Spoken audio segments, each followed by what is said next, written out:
Hello, and welcome to Mythos and Logos. Imagine holding justice in your hands. Not the abstract concept we debate in courtrooms and philosophy classes, but justice as a physical thing. 4 tons of polished black basalt, 7 feet tall, covered in 3,700 lines of cuneiform script, 282 laws, carved so deeply into the stone that 4,000 years have barely worn them away. This is not metaphor. This object exists. You can stand before it today in the Louvre Museum in Paris, and if you could read the ancient wedge-shaped writing, you would find laws about surgery and marriage, about debt and irrigation, about the price of beer and the punishment for perjury. But here is what should make you pause. When this monument was created, around 1750 BC, the very idea of written law was radical, revolutionary.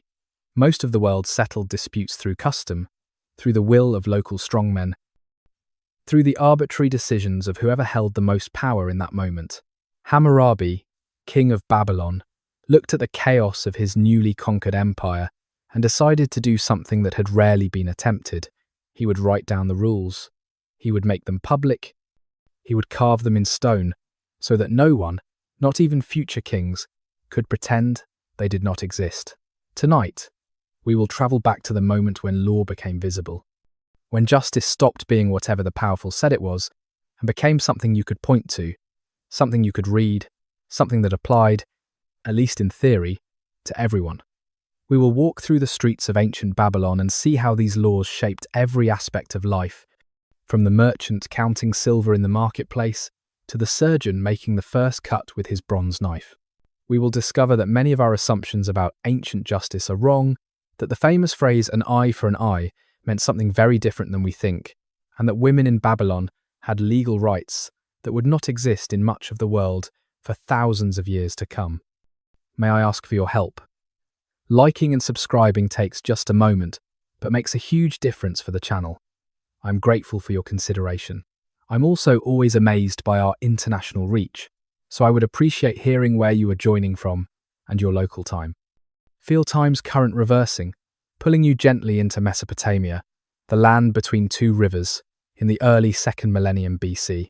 Picture the Euphrates flowing brown with silt, date palms rustling in the dry wind, and the stepped towers of ziggurats rising from cities of mud brick. You would smell bread baking in clay ovens, hear the bleat of goats in narrow streets, and feel the oppressive heat of the sun beating down on one of humanity's first great civilizations. The black stone speaks. The French archaeologists' trowels struck something solid beneath the Persian soil. It was December of 1901 AD, and Jacques de Morgan's expedition had been working the ruins of ancient Susa for months. Susa, in what is now southwestern Iran, had been the capital of Elam, an ancient kingdom that had warred with Babylon millennia ago. The team had found cylinder seals, clay tablets, fragments of sculpture, but this was different. As they carefully cleared away 3,000 years of accumulated earth, a massive stone began to emerge. Black basalt, harder than the surrounding soil, polished to a finish that still gleamed despite its burial. But it was broken. They found it in 3 large pieces, and even fragmented. Its scale was impressive. When they finally extracted all the pieces and laid them out, they realized they had something extraordinary. The stone stood taller than a man, perhaps 7 feet in its complete form, and it was covered, every available surface, with writing, not just any writing. Cuneiform, the wedge-shaped script of ancient Mesopotamia, pressed into the stone with such precision that each character was still crisp and readable. The archaeologists could not yet read what it said, but they could see that it was organized in columns, that it went on and on, that this was not a brief inscription but something comprehensive. Something important. They shipped the pieces to Paris, and there, a French Dominican priest named Jean-Vincent Chaille, one of the world's foremost experts in ancient Akkadian, began the painstaking work of translation. What he discovered made him realize he was looking at one of the most significant archaeological finds in history. It was a law code, the law code of Hammurabi, king of Babylon, created sometime around 1750 BC. Not just fragments or references, but the whole thing. 282 laws, covering everything from property disputes to medical malpractice, from marriage contracts to the responsibilities of tavern keepers. And at the top of the stele, carved in relief, an image, Hammurabi himself, standing before the seated god Shamash, receiving the laws from the divine source of justice. The world had forgotten Hammurabi. The Bible mentioned Babylon, of course, but as the later empire, the Babylon of Nebuchadnezzar and the Hanging Gardens, this earlier Babylon, this Hammurabi, had vanished from memory so completely that scholars were not even certain he had existed. Some thought he might be the same person as Amraphel, mentioned briefly in Genesis. Others believed he was legendary, a name attached to laws that had evolved over centuries. But here was proof, not just that Hammurabi had existed, but that he had created something remarkable. A comprehensive legal system made public, carved in stone that was meant to stand in the center of Babylon where anyone could see it, could read it, if they could read, could point to it and say, "This is the law, this is what is written." The scholars in Paris began to understand what they had. This was not just ancient, this was foundational. This was one of the first times in human history that someone had tried to write down all the rules of society to make justice visible and predictable rather than arbitrary and hidden. When Scheil published his translation in 1902 AD, it caused a sensation. Here, carved in stone 4,000 years ago, were concepts that the modern world was still grappling with: proportional punishment, equal treatment under law, at least within social classes, the rights of women to own property and conduct business, protection for the vulnerable. The Black Stone had spoken, and what it said changed our understanding of human civilization, a world of reeds and clay. To understand why Hammurabi created his code, you must first understand the world he inherited. Picture Mesopotamia in the early 2nd millennium BC. Not the orderly empires of Egypt or the island civilization of Crete, but something more fragmented, more chaotic, more human in its messy complexity. The land between the Tigris and Euphrates rivers had seen the rise and fall of cities for 2,000 years before Hammurabi was born. The great capital of the Third Dynasty, had collapsed around 2004 BC, brought down by invaders from the east and the inexorable drying of its agricultural heartland. In the vacuum it left, dozens of city-states competed for power.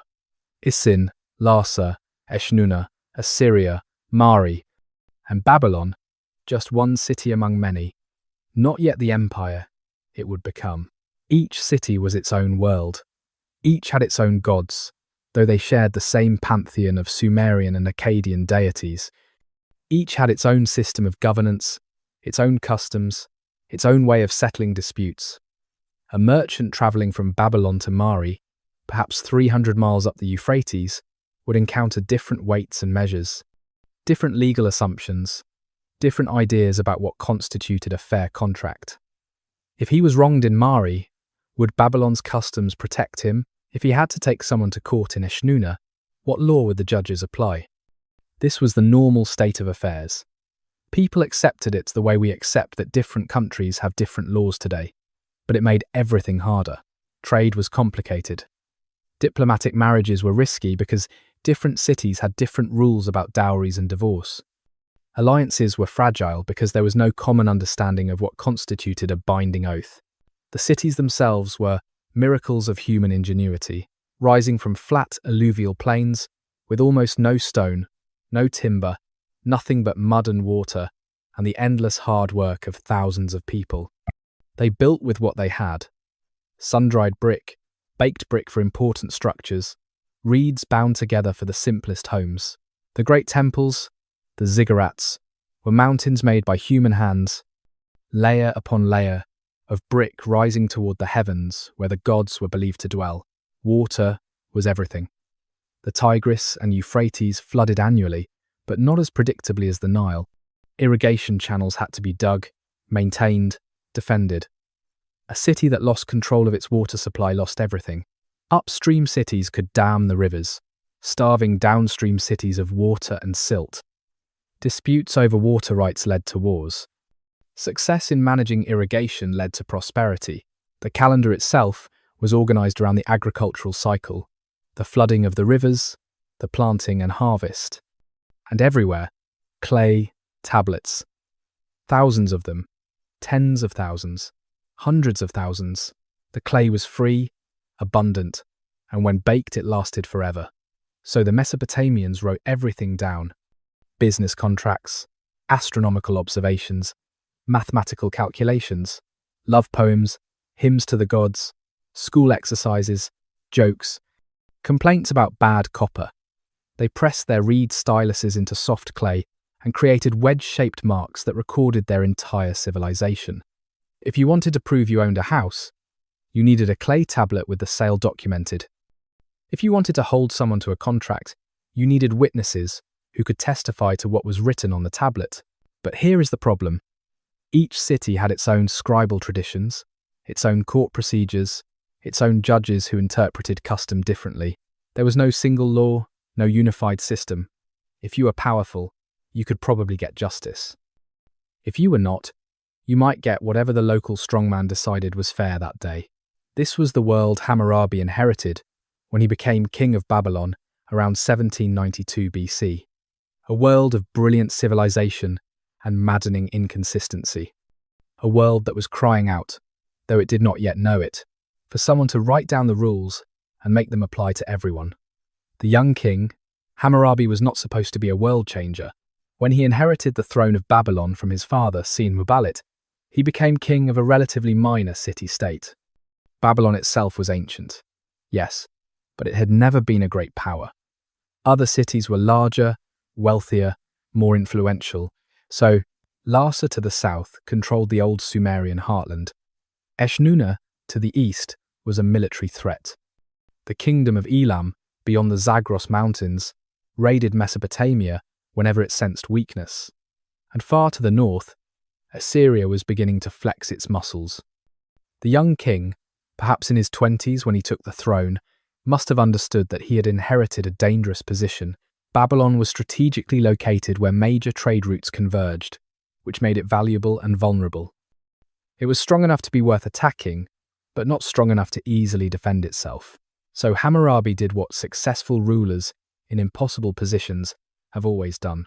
He made himself useful to everyone. He built alliances carefully, playing the great powers off against each other. He paid tribute when he had to. He sent gifts, married into royal families, wrote flattering letters. The archive of tablets discovered at Mari, a city far up the Euphrates, preserves hundreds of letters from this period. We can read Hammurabi's diplomatic correspondence, see him building networks, positioning Babylon as a reliable ally, someone who could be trusted to keep his word. He was patient. For the first 30 years of his reign, Hammurabi did not conquer anyone. He built temples. He maintained the canals. He administered justice in his own city. The clay tablets from this period show him personally intervening in legal cases, settling disputes between merchants, protecting widows who were being cheated by their husbands' families. He built a reputation as a just king, someone who cared about fairness. But he was also watching, learning, understanding the weaknesses of his rivals, and he was building Babylon's strength quietly, improving its fortifications, training its military, stockpiling resources. The turning point came around 1764 BC. Elam invaded Mesopotamia, threatening multiple city-states. Hammurabi joined a coalition to resist. The coalition succeeded, and in the chaos that followed, Hammurabi suddenly moved. He struck at Larsa, at Eshnunna, at Mari. One by one, the great cities fell to Babylon, not through brute force alone, but through brilliant timing, careful alliances that suddenly dissolved when convenient, and ruthless efficiency. By 1750 BC, everything had changed. Hammurabi controlled virtually all of Mesopotamia. The patient, diplomatic young king had become a conqueror. Babylon had become the center of an empire. But now he faced a new problem. How do you govern an empire made up of city-states that have been enemies for centuries? How do you make and Mari and Eshnunna all accept Babylonian rule? How do you create unity from diversity? Force alone would not be enough. The moment his army left a conquered city, rebellion would brew. He could not garrison every city with enough troops to keep them obedient. He needed something else, something that would bind this empire together, not through fear, but through predictability, through a shared sense that there were rules, that those rules applied to everyone, that you could know what those rules were. Hammurabi needed law, not the unwritten customs of each individual city, but a unified legal code that would apply throughout his empire. And it needed to be public, visible, undeniable. He needed to carve it in stone. The river at dawn, listen to the river. The Euphrates never stops moving. Even in the grey light before sunrise, when the air is cool enough to breathe easily, the water flows south, carrying silt from the mountains of Anatolia toward the distant sea. Small waves lap at reed boats tied along the bank. Somewhere downstream, a crane calls, its cry echoing across the flat landscape. A fisherman pushes his round coracle into the current, made of reeds waterproofed with bitumen. He has done this every morning for 30 years. His father did it before him. His son, sleeping now in their mud brick house, will do it when he is old enough. The river provides fish, transport, water for the fields. Everything flows from the river. On the bank, a woman fills a clay jar, careful not to disturb the settled silt at the bottom. She carries it on her shoulder, walking the path worn smooth by thousands of feet, heading back to her home near the city walls. By the time the sun rises fully, the path will be crowded with people, donkeys, carts. But now, in this quiet hour, she has the dawn to herself. The date palms rustle in the breeze that always comes before sunrise. Somewhere in the city, a rooster crows, a dog barks, the sounds of Babylon waking up, the same sounds that have woken this city every morning for generations beyond counting. The river flows, the sun will rise, life continues its ancient rhythm, the conqueror's path. The conquest of Mesopotamia took only a few years, but those years were brutal and transformative. Hammurabi the diplomat vanished. In his place appeared Hammurabi the warrior king, decisive and merciless when necessary. Larsa fell first, around 1763 BC. For over a century, Larsa had been one of the most powerful cities in Mesopotamia. Its king, Rim-Sin, was elderly, having ruled for 60 years. Perhaps he had grown complacent. Perhaps he underestimated the Babylonian army.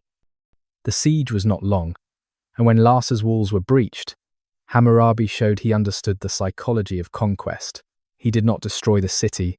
He did not massacre its people. Instead, he claimed to be liberating them from a tyrant. He restored temples. He confirmed priests in their positions. He kept the local administration largely intact. But he made it clear that power now flowed from Babylon. Eshnunna was next, the powerful city-state to the east that had long threatened Babylon's borders. This conquest was more difficult. Eshnunna's army was formidable, and the city's location made it easier to defend. But Hammurabi had learned the importance of logistics, of supply lines, of not allowing your army to be drawn into a siege you cannot sustain. He cut off Eshnunna's trade routes, isolated it diplomatically, then struck hard when its resources were depleted. The most painful conquest was Mari. Mari had been Babylon's ally. Its king, Zimri-Lim, had exchanged friendly letters with Hammurabi for years. The two men had sent gifts, shared intelligence, coordinated against common enemies. The palace at Mari was magnificent, filled with beautiful frescoes and archives of clay tablets that documented sophisticated diplomatic networks. Hammurabi destroyed it, utterly. He burned the palace, toppled its walls, ensured that Mari would never rise as a power again. Why? The tablets do not tell us his reasoning directly, but we can infer. Mari was too powerful, too independent, too capable of becoming a rival. Better to eliminate it completely than to risk it rebelling later. The betrayal was calculated, necessary from Hammurabi's perspective, but it sent a message to every other city in Mesopotamia. Friendship with Babylon meant subordination. There was no such thing as an equal alliance anymore. You were either part of Hammurabi's empire, or you were a target. By 1750 BC, Hammurabi controlled everything from the Persian Gulf to the edges of Assyrian territory. Letters and clay tablets flowed into Babylon from across the empire. Petitions, disputes, requests for royal intervention. The king's justice was sought by merchants in Ur, farmers in Sippar, priests in Uruk. But here was the problem. Justice meant different things in different cities. A contract drawn up in Larsa used Larsa's customs. A divorce in Eshnunna followed Eshnunna's traditions. Babylon's own legal customs were well established, but could they really be imposed on cities with their own long histories of jurisprudence? Hammurabi must have realized that military conquest was the easy part. The hard part was creating something that would last, creating a sense of shared identity across cities that had been rivals for 1,000 years, creating predictability in a world where custom had been king. He could not simply announce new laws and expect compliance. The laws had to seem legitimate. They had to connect to tradition even as they innovated. They had to claim divine authority. And they had to be written down, made permanent, placed where everyone could see them. The conqueror was about to become something more, a lawgiver, a founder of civilization. Standing before the king, you are a silver merchant from Sippar, and you have been summoned to Babylon. The summons came on a clay tablet, sealed with the royal seal, carried by a messenger who waited while you made your preparations. 3 days' journey south, following the Euphrates, sleeping in caravanserais, your donkey laden with samples of your work. You do not know why the king wants to see you. You have done nothing wrong. You have paid your taxes, but the summons was not a request. Now you stand in the outer courtyard of the palace, waiting. The sun is high and hot. The courtyard is crowded with other people who have been summoned, other petitioners seeking the king's justice, scribes moving between the administrative chambers with armloads of tablets. You smell, date, wine, and incense, and sweat and the dust that coats everything in this city. Finally, your name is called. You follow a palace official through corridors painted with murals of the king's victories, of God's blessing Babylon, of the natural order, with the king at its center. Your sandals slap against the stone floor. Your heart hammers against your ribs. The audience chamber is larger than you expected and darker. Small windows high in the walls let in shafts of light that illuminate dust motes floating in the air. The walls are hung with brilliant fabrics. A throne sits on a raised platform at the far end, and on the throne, Hammurabi. He is smaller than you imagined. In the wall reliefs, kings are always depicted as giants, towering over their subjects.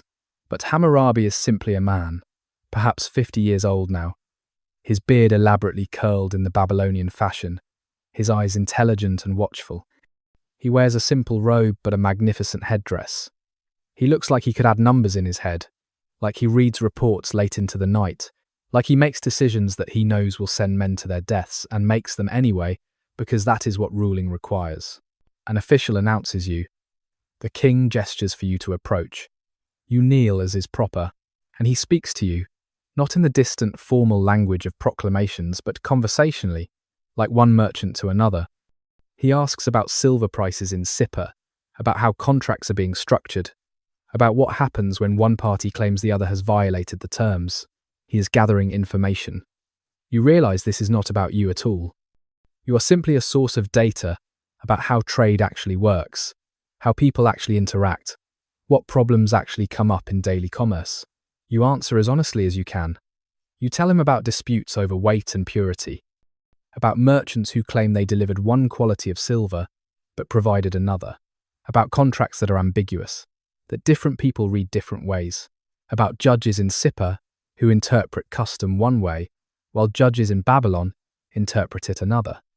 He listens, he asks questions, he nods occasionally, and then he dismisses you with a gesture. Not unkindly, you back away, you are escorted out. The audience took perhaps 10 minutes, but you understand something now. The king is building something. He is gathering information from across his empire, talking to merchants and farmers and priests and judges. He is trying to understand how the world actually works, so he can write the rules that govern it. And you suspect, though you cannot be certain, that those rules will be carved in stone soon, that Babylon is about to change, that all of Mesopotamia is about to change. The decision: the king sits alone in his private chambers late at night. Oil lamps burn, casting dancing shadows on the walls. Stacks of clay tablets surround him, reports from governors and judges across the empire. He has been reading for hours. His eyes ache, but he cannot stop. Every tablet tells the same story in different forms. Chaos, inconsistency. People do not know what the law is. They do not know what will happen if they violate it. They cannot predict whether a judge will rule in their favor or against them. Everything depends on custom, on the prejudices of local officials, on who has more influence. One tablet describes a dispute in Larsa. A woman's husband died, and now his brothers claim his property, even though he left a widow and young children. In Babylon, the widow would be protected. In Larsa, apparently, the brothers have prevailed. The widow has petitioned for royal intervention. She wants to know which law applies. Another tablet from Eshnunna. 2 merchants signed a contract. One delivered goods that were not exactly what was specified. The other refuses to pay. Each claims the contract supports his position. But the contract was written in Eshnunna's style, using Eshnunna's legal language. And now both parties want Hammurabi to rule. But how can he? He does not know what Eshnunna's customs dictate. He has no basis for judgment, except his own sense of fairness. A third tablet. A builder in constructed a house that collapsed, killing the owner. The builder claims it was not his fault, that the owner provided bad materials, that the collapse was the will of the gods. The owner's family wants the builder executed. But what is the standard? What level of competence can be expected? What constitutes negligence?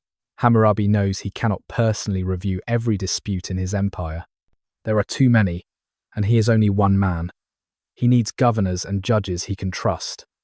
But he also needs to give them guidance. He needs to establish principles that they can apply. He needs to create a system. The idea is not entirely new. Hammurabi knows about earlier law codes. The Code of Namu, created more than 300 years earlier, established some basic principles. The laws of Lipit Ishtar. The laws of Eshnunna. But these were fragmentary, limited in scope, and not widely enforced. They were attempts at codification, but not comprehensive systems. What Hammurabi envisions is something more ambitious. A complete legal framework covering every aspect of society. Family law, property law, commercial regulations, criminal penalties, professional standards, everything. Written down clearly so there can be no ambiguity. Made public so everyone knows what the law is. Placed under divine authority so no future king can simply ignore it. He calls his advisors, senior judges, experienced scribes, priests who know the will of the gods. He tells them what he wants. They begin the work of compilation, gathering existing customs, reconciling contradictions, creating new provisions where none exist, organizing everything logically, writing it in clear Akkadian that educated people can understand. It will take years, but when it is complete, it will change everything. The king makes his decision. The law will be written, it will be carved in stone, and it will stand in the center of Babylon where every person can see it, where every person can know what justice demands. The dispute that changed everything. His name was Damik Ilishu, and he was a middling, successful merchant in the cloth trade. Not wealthy, not poor, somewhere in the comfortable middle, where life is predictable and reasonably secure. He had a wife who managed their household well, 2 sons learning the trade, a house with a courtyard where he kept his loom. He was, by his own estimation, a fair man who honoured his contracts. The dispute began with what should have been a simple transaction. Damik Ilishu had agreed to supply 50 bolts of linen cloth to a merchant named Nur Shamash, who intended to ship them upriver to Mari. The contract, pressed into clay and witnessed by 3 men, specified the quality, the quantity, the delivery date, and the price. Everything was clear. Everything was agreed upon. Damik Ilishu delivered the cloth on time. 50 bolts, carefully woven, of the quality he always produced.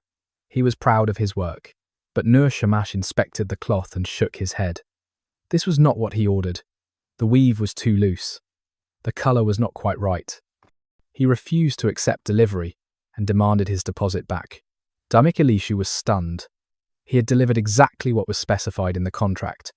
The witnesses confirmed it. But Nur-Shamash claimed the contract language was ambiguous, that fine linen meant something more specific than what Damik-Elishu had provided, that any reasonable person would know what fine linen meant, and this was not it. They could not resolve it themselves. So they went to the judges, the assembly of elders who heard disputes in Babylon's main gate, 3 old men who had seen hundreds of such cases, who prided themselves on fairness and wisdom. The judges listened to both sides. They examined the cloth, they read the contract tablet, they consulted with other cloth merchants about standards in the trade, and then they split. One judge thought the cloth was clearly adequate.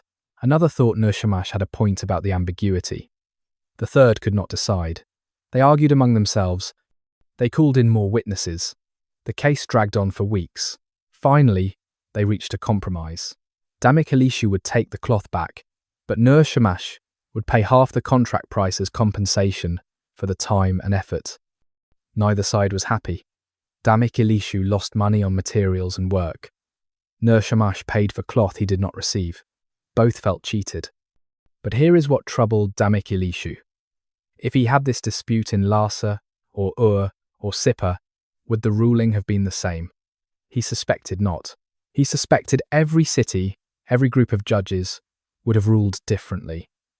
There was no standard, no way to know in advance whether your contract would be enforced. He filed a petition for royal review. He wanted Hammurabi to clarify the law. What exactly constituted fine linen? What happened when contract language was ambiguous? Who bore the risk of misunderstanding? His petition was one of thousands, but it made its way onto one of the tablets that Hammurabi read late at night, and the king realized something. It was not enough to create laws for criminal acts or property disputes, or family inheritance. He needed to establish standards for commercial transactions. He needed to define terms that merchants used loosely. He needed to specify who bore risk in various scenarios. The law would have to be comprehensive. It would have to anticipate problems that had not yet occurred.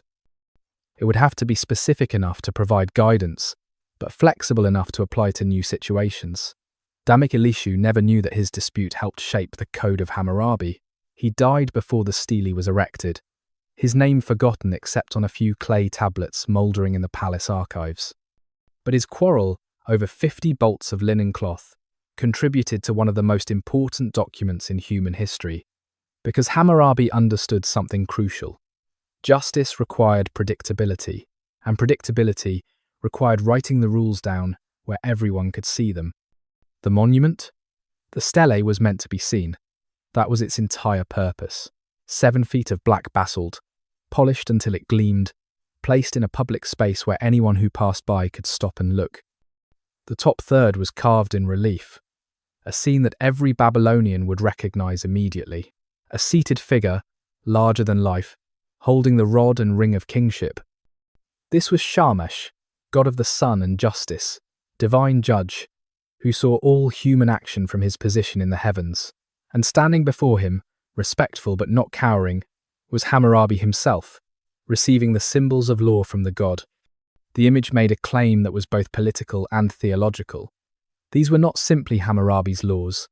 These were divine laws, given by Shamash to his chosen representative on earth. To violate the code was not merely to break the king's rules. It was to offend the god of justice himself. Below the relief, the text began. Cuneiform characters pressed into the stone with extraordinary precision, each wedge-shaped mark crisp and clear. The opening was not a list of laws, but a prologue, a justification. Hammurabi announced that he had been called by the gods to bring justice to the land, to protect the weak from the strong, to ensure that the widow and the orphan were not oppressed. He listed the cities he had conquered and restored, the temples he had built, the order he had brought to chaos. Then the laws themselves, 282 of them, though scholars debate the exact count, because some are damaged, and some might be subdivisions of longer provisions. They were not organized the way modern legal codes are organized. There was no table of contents, no index, no clear categorical divisions. Instead, They followed a logic that made sense to Babylonian scribes, grouping related matters together, but sometimes jumping from topic to topic in ways that seem random to us. But the organization hardly mattered. What mattered was that they existed, that they were written down, that they were public. The laws covered everything. How to handle a false accusation of murder. What happened if someone stole an ox? The division of property in divorce. The wages of field workers during harvest. The price of renting a boat. The punishment for a son who struck his father. The liability of a builder whose house collapsed. The fees a physician could charge for surgery. The responsibilities of a merchant who was given silver to invest on another's behalf. Reading through them today, what strikes you is not just the breadth but the specificity. These were not abstract principles. These were practical solutions to actual problems that came up in daily life.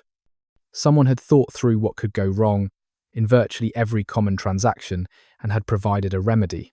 At the bottom of the stele, another inscription, an epilogue where Hammurabi addressed future kings. He commanded them to respect these laws, to not alter them, to use them to govern justly. And he called down curses on anyone who defaced the stone or changed the laws. May the gods strike them down.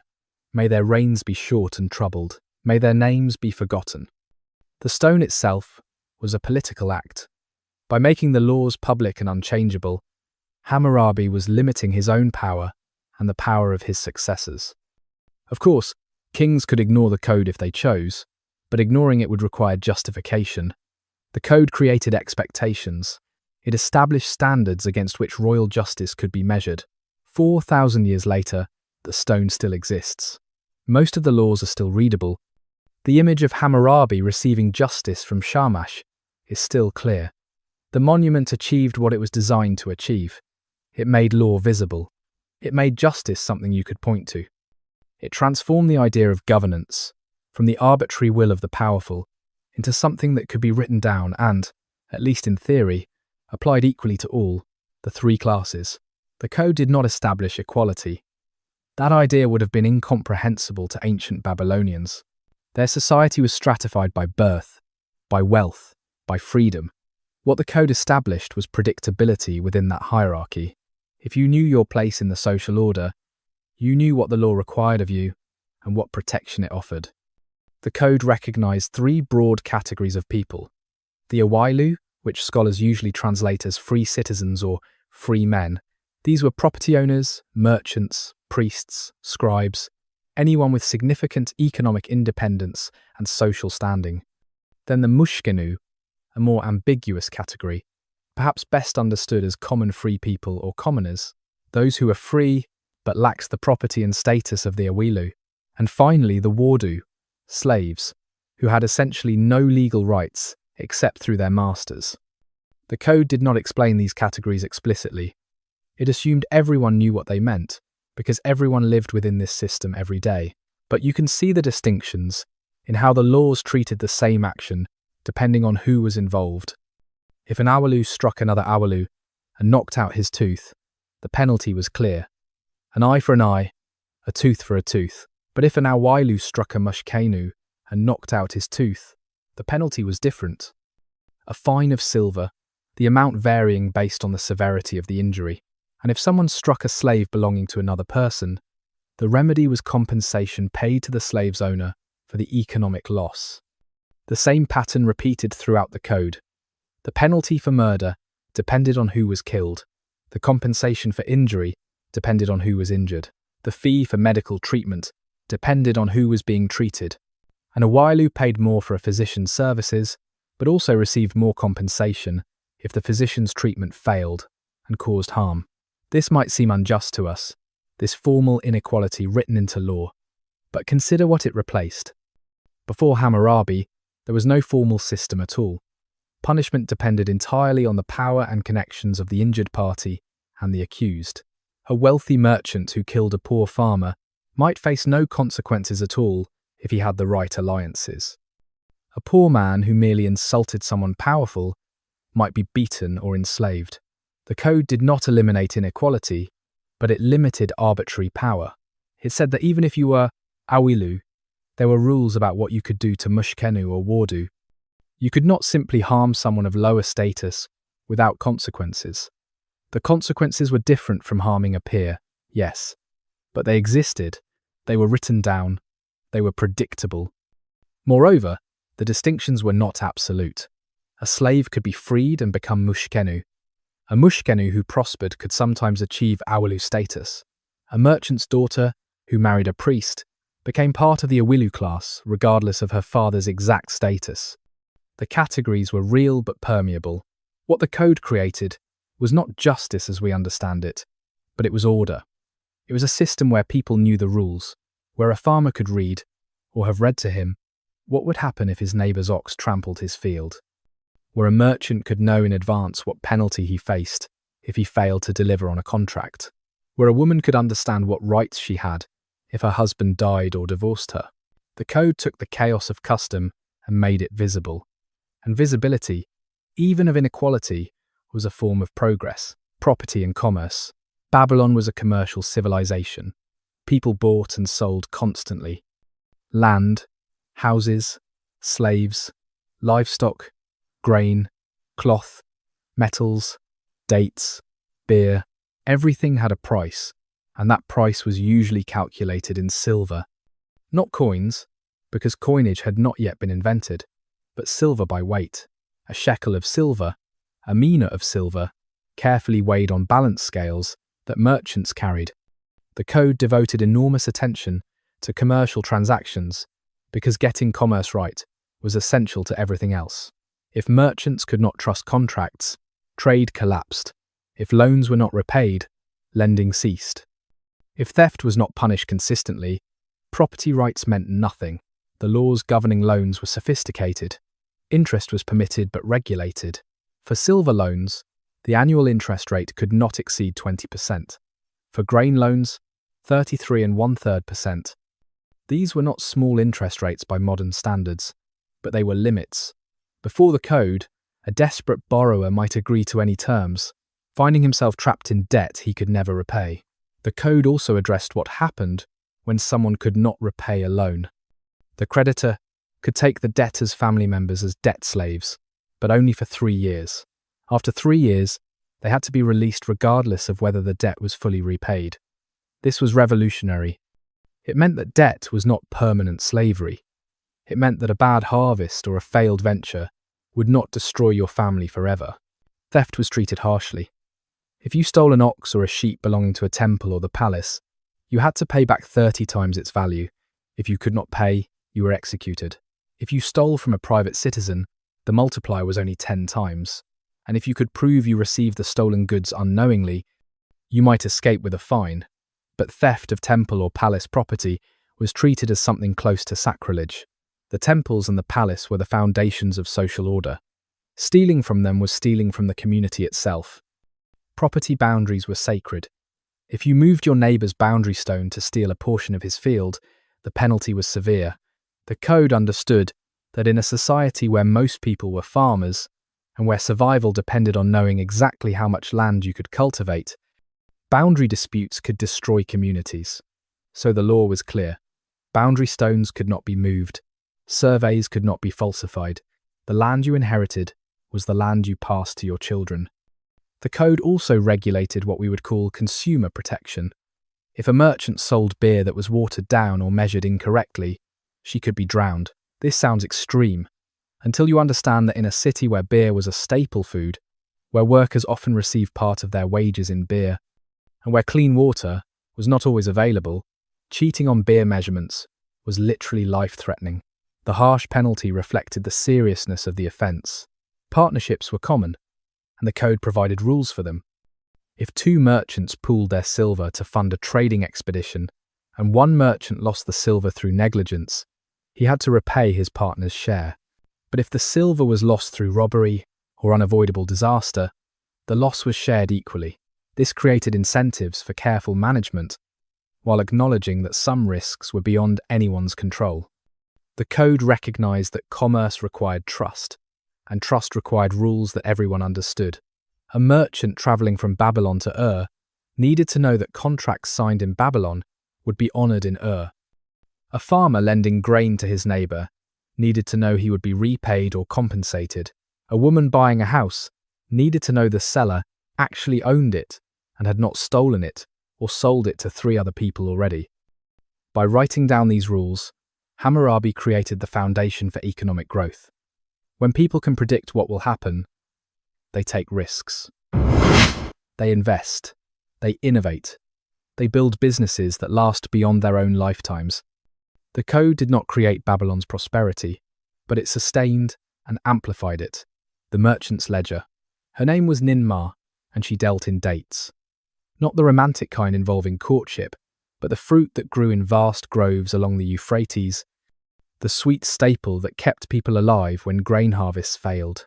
She bought dates from farmers after harvest, stored them in her warehouse near the city walls, and sold them throughout the year to bakers, brewers, and families who needed them. It was a good business. Dates kept well, if stored properly, and there was always demand. She had inherited the business from her mother, who had inherited it from her mother before that. 3 generations of women who had learned to calculate profit margins, negotiate contracts, and manage inventory. Ninmar could read and write, which was not common but essential in her trade. She kept her own records on clay tablets, documenting every transaction. This morning, a farmer named Enlil Bani came to her warehouse. She knew him. He had sold to her for years. He was reliable, his dates were good quality, and he delivered when promised. But this year, he had a problem. His date grove had produced exceptionally well, more than he could harvest and transport himself. He wanted to sell his entire crop to Ninmar immediately, right now, while the dates were still on the trees. She would pay him a fixed price, take ownership, and handle the harvest and transport herself. It was risky for him because he was accepting a lower price than if he harvested and sold gradually. But it was also risky for her because she was committing significant capital before she knew for certain how good the crop actually was. They negotiated, not the price, which was straightforward based on estimated yield, but the terms. What happened if the harvest was smaller than estimated? What if it was larger? Who bore the risk of damage during transport? What if someone stole dates from the grove before harvest was complete? In the past, before the code, these negotiations could drag on forever. Each party would try to shift risk onto the other. Arguments would erupt about what was fair. Sometimes deals fell apart entirely because neither side could accept the uncertainty. But now, Ninmar simply pulled out the relevant clay tablet, a copy of portions of the code that she kept for reference. She showed Enlil Bani the provisions governing advance purchase of crops. The code specified how to handle discrepancies between estimated and actual yield.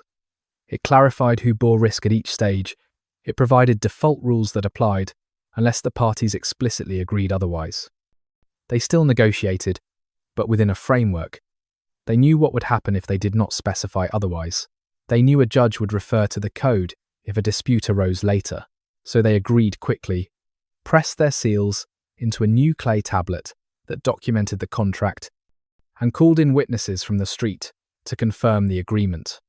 Enlil Bani left with silver in his purse, enough to support his family through the winter, even if nothing else went right.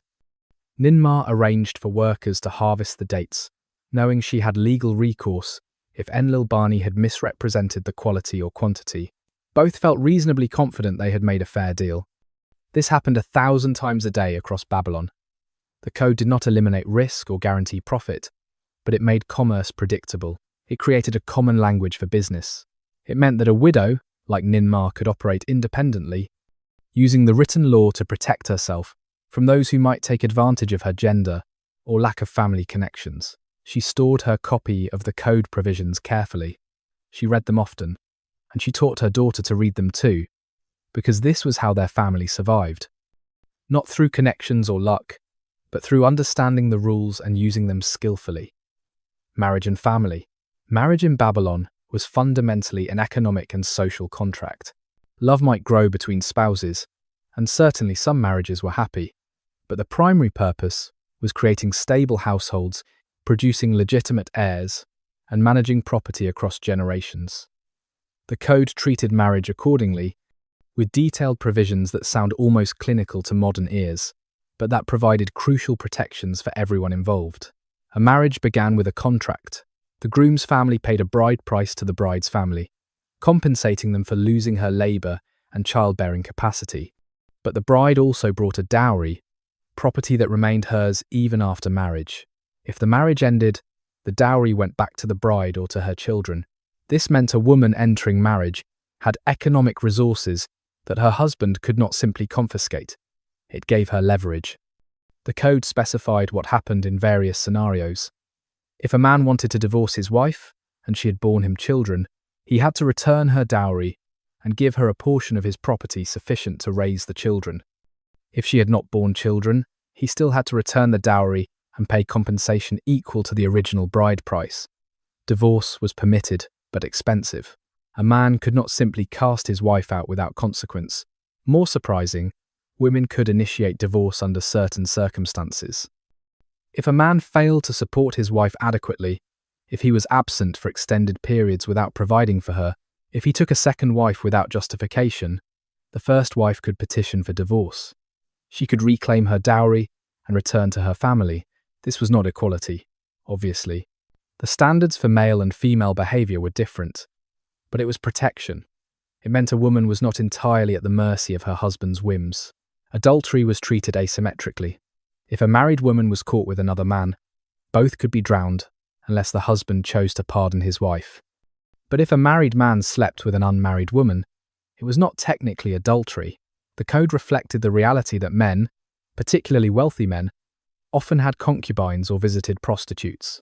What mattered legally was ensuring legitimate heirs and protecting property rights. However, if a woman was accused of adultery without proof, she could undergo the river ordeal. She would be thrown into the river. If she drowned, the accusation was true. If she survived, she was innocent, and her accuser faced punishment. This seems barbaric to us, but it actually provided a form of protection. You could not simply destroy a woman's reputation with a false accusation. You had to be willing to risk consequences if your accusation was not upheld by the gods. The code protected children's inheritance rights carefully. A man's legitimate sons inherited equally. If he had sons by both his wife and a slave concubine, and if he had formally recognized the slave's children as his own, they inherited equally with his wife's children. If he had not recognized them, they received their freedom upon his death but no property. Daughters inherited smaller shares, but received dowries when they married, which represented their portion of the family wealth. A widow's position was somewhat protected. She could remain in her husband's house and receive support from his estate while raising their children. She could not be evicted by her sons or her husband's brothers. Only if she chose to remarry could she be required to leave, and even then she took her dowry and her personal property with her. The code also addressed situations we might consider unusual. If a woman was captured in war while her husband was away, and another man took her as his wife during the captivity, what happened when the original husband returned? The code said she must return to her first husband, and any children born during the captivity belonged to their biological father, but the first husband was not responsible for them. This seems oddly specific until you remember that Babylon was often at war, that captivity was common, and that without a clear rule, these situations would tear families apart. What emerges from all these provisions is a picture of marriage as a carefully regulated institution. The code did not make men and women equal, but it did limit male power significantly. A husband could not kill his wife, could not abandon her without compensation, could not confiscate her property.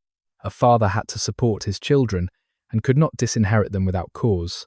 Property passed according to rules, not according to whoever was strongest or most ruthless. For women especially, the code provided tools. A woman who knew the law could protect herself and her children. She could demand her rights in front of judges who were obligated to follow the written code. This was not modern feminism, but it was not nothing. It was incremental progress toward justice, written in stone when no one could pretend it did not exist. The river ordeal. You are standing at the edge of the Euphrates, and you are more afraid than you have ever been in your life. The water is brown with silt, moving fast, the current strong enough that you can see debris tumbling past. Reeds grow thick along the edges. Somewhere downstream, A long way downstream, the river spreads into marshes, and then the sea. You cannot swim well. Almost no one you know can swim well. The river is for fishing from boats, not for entering yourself. But you have been accused of adultery, and you have sworn you are innocent, and now the gods will judge. Your name is Bityanati, and you are 24 years old. You have been married for 6 years to a merchant who is often away on trading expeditions. This latest trip has lasted 3 months, and during that time, one of your husband's business partners has made it known that he desires you. You refused him. You were careful to never be alone with him, to always have witnesses, to conduct yourself with absolute propriety. But when your husband returned, the business partner told him that you and he had been lovers in your husband's absence. You denied it furiously. Your husband did not know what to believe. The business partner was persuasive and wealthy. You were just a woman, your word against his. So it came to this, the river ordeal. You will be bound and thrown into the river. If you sink and drown, the gods have judged you guilty. If you survive, you are innocent, and your accuser faces punishment for false testimony. The priest of Ea, god of water and wisdom, is here. He has performed this ritual hundreds of times. He does not look at you with either pity or condemnation. You are simply another person seeking divine judgment. He recites the prayers, calling on Ea to reveal the truth, to protect the innocent and destroy the guilty. Your hands are bound behind your back. Not cruelly tight, but enough that you cannot swim. You are wearing only a simple shift. Your family is here, watching. Your husband is here, his face unreadable. The business partner who accused you stands at a distance, confident. You feel the priest's hands on your shoulders, guiding you into the shallows. The water is surprisingly cold. It soaks into your clothes immediately. You start to shake, whether from cold or terror, you cannot tell. The priest speaks the final words of the ritual, and then he pushes you forward, out into the current. The river takes you immediately. You go under, water closing over your head. You cannot see anything in the murky brown water. You cannot breathe. You try to find the surface, but you are spinning, tumbling, your clothes dragging you down. Your lungs start to burn. You are going to die. But then you remember, the river is not deep here. You let yourself sink, and your feet find the muddy bottom. You push up hard, and your head breaks the surface. You gasp for air, coughing, choking on water. The current tries to pull you downstream, but you fight it. You cannot swim with your hands bound, but you can keep your head up. You can breathe. People are shouting from the shore. You cannot hear what they are saying over the sound of the river and your own gasping breath. But you see men wading in, reaching for you. They pull you to shore, hauling you out of the water. You collapse on the bank, coughing up water, shaking uncontrollably. The priest speaks solemnly. The river god has judged. You are innocent. Ea has protected you. Your accuser is seized. His confident expression has vanished. He starts shouting that the ordeal was not fair, that someone helped you, that the gods have made a mistake. No one listens. The law is clear. He made a false accusation, and now he will face the penalty he sought to inflict on you. He will be drowned in the river, properly, with no chance of survival. Your husband helps you to your feet. He looks shaken. He will take you home now. He will never doubt you again. The river has spoken. You survived. The gods found you innocent. But as you walk home, still dripping water, still shaking, you wonder about the women who did not survive. The ones who panicked and drowned. The ones whose accusers were telling the truth, but also the ones who were innocent, but simply could not fight the river. The gods judge, the priests say. But the river does not care about guilt or innocence. It only cares about who can survive its embrace. The marketplace at midday, the sun beats down without mercy. The marketplace is crowded despite the heat, because this is when business happens. Awnings of woven reed provide patches of shade, and people cluster under them, arguing over prices, examining goods, completing transactions that have been negotiated all morning. You smell beer and bread and dates and sweat and donkey dung and the bitter smoke from a metalworker's furnace nearby. You hear voices in Akkadian and Sumerian and Amorite, and languages you do not recognize. Babylon draws traders from across the known world. Tin from the east, copper from the north, lapis lazuli from the mountains, cedarwood from Lebanon, spices and incense from the south. Everything flows through this city. A woman sells beer from a large jar, ladling it into clay cups for copper bits. Her daughter helps, and they work efficiently, each cup measured precisely. The code is strict about beer measurements, and everyone knows it. No one cheats on beer in Babylon anymore. A metalworker displays bronze tools, knives and awls, and sickles gleaming in the sun. He offers to engrave a buyer's name on the handle for an additional price. Ownership marks matter. Theft is punished harshly enough that people want their property clearly identified. Two men argue loudly over a donkey. One claims it was his, stolen 3 months ago. The other says he bought it legitimately from a trader passing through. They will take it to the judges eventually, but first they perform the ritual of public argument, letting everyone in the market know their positions and their evidence. Witnesses matter. The code requires witnesses for major transactions, precisely to prevent this kind of dispute. A scribe sits under an awning with a basket of clay tablets and his reed styluses. For a small fee, he will write any contract you need. He knows the standard language, the phrases that match the code's requirements. He can draft a marriage contract, a loan agreement, a property sale, an adoption document. Most people cannot write. They need scribes. And scribes know that their livelihood depends on making contracts that will hold up if taken to the judges. The market hums with the sound of civilization functioning. Disputes happen, yes. Prices are argued, quality is questioned. But there is order underneath the chaos. Rules that everyone knows, punishments that everyone understands. Prusa, the code has given this marketplace a structure, invisible but essential, like the wooden frame that supports a tent. By late afternoon, the heat will drive most people away. The market will quiet. But now, at midday, Babylon is alive with commerce, with the buying and selling that makes cities possible, builders and architects. The law regarding builders was famous for its harshness.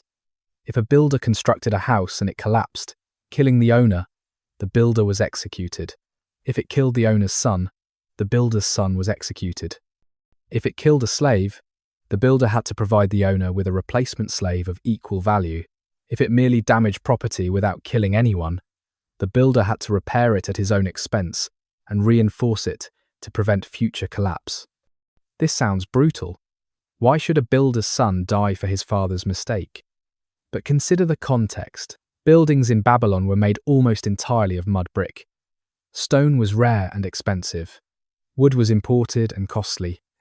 Most structures use sun-dried brick for walls, baked brick for foundations, or especially important buildings, and reed mats or mud for roofing. These materials were vulnerable. A building constructed poorly could collapse in heavy rain during a flood, even from its own weight if the walls were not thick enough. People lived in these buildings, slept in them, raised children in them, stored their valuables in them. A collapsing house could kill an entire family, and determining after the fact whether the collapse was due to shoddy construction or unavoidable circumstances was difficult. The code needed a rule that would incentivize builders to err on the side of over-engineering. The harsh penalty worked. Builders in Babylon became obsessed with quality. They developed sophisticated techniques for foundation work, for buttressing walls, for ensuring that roofs were properly supported.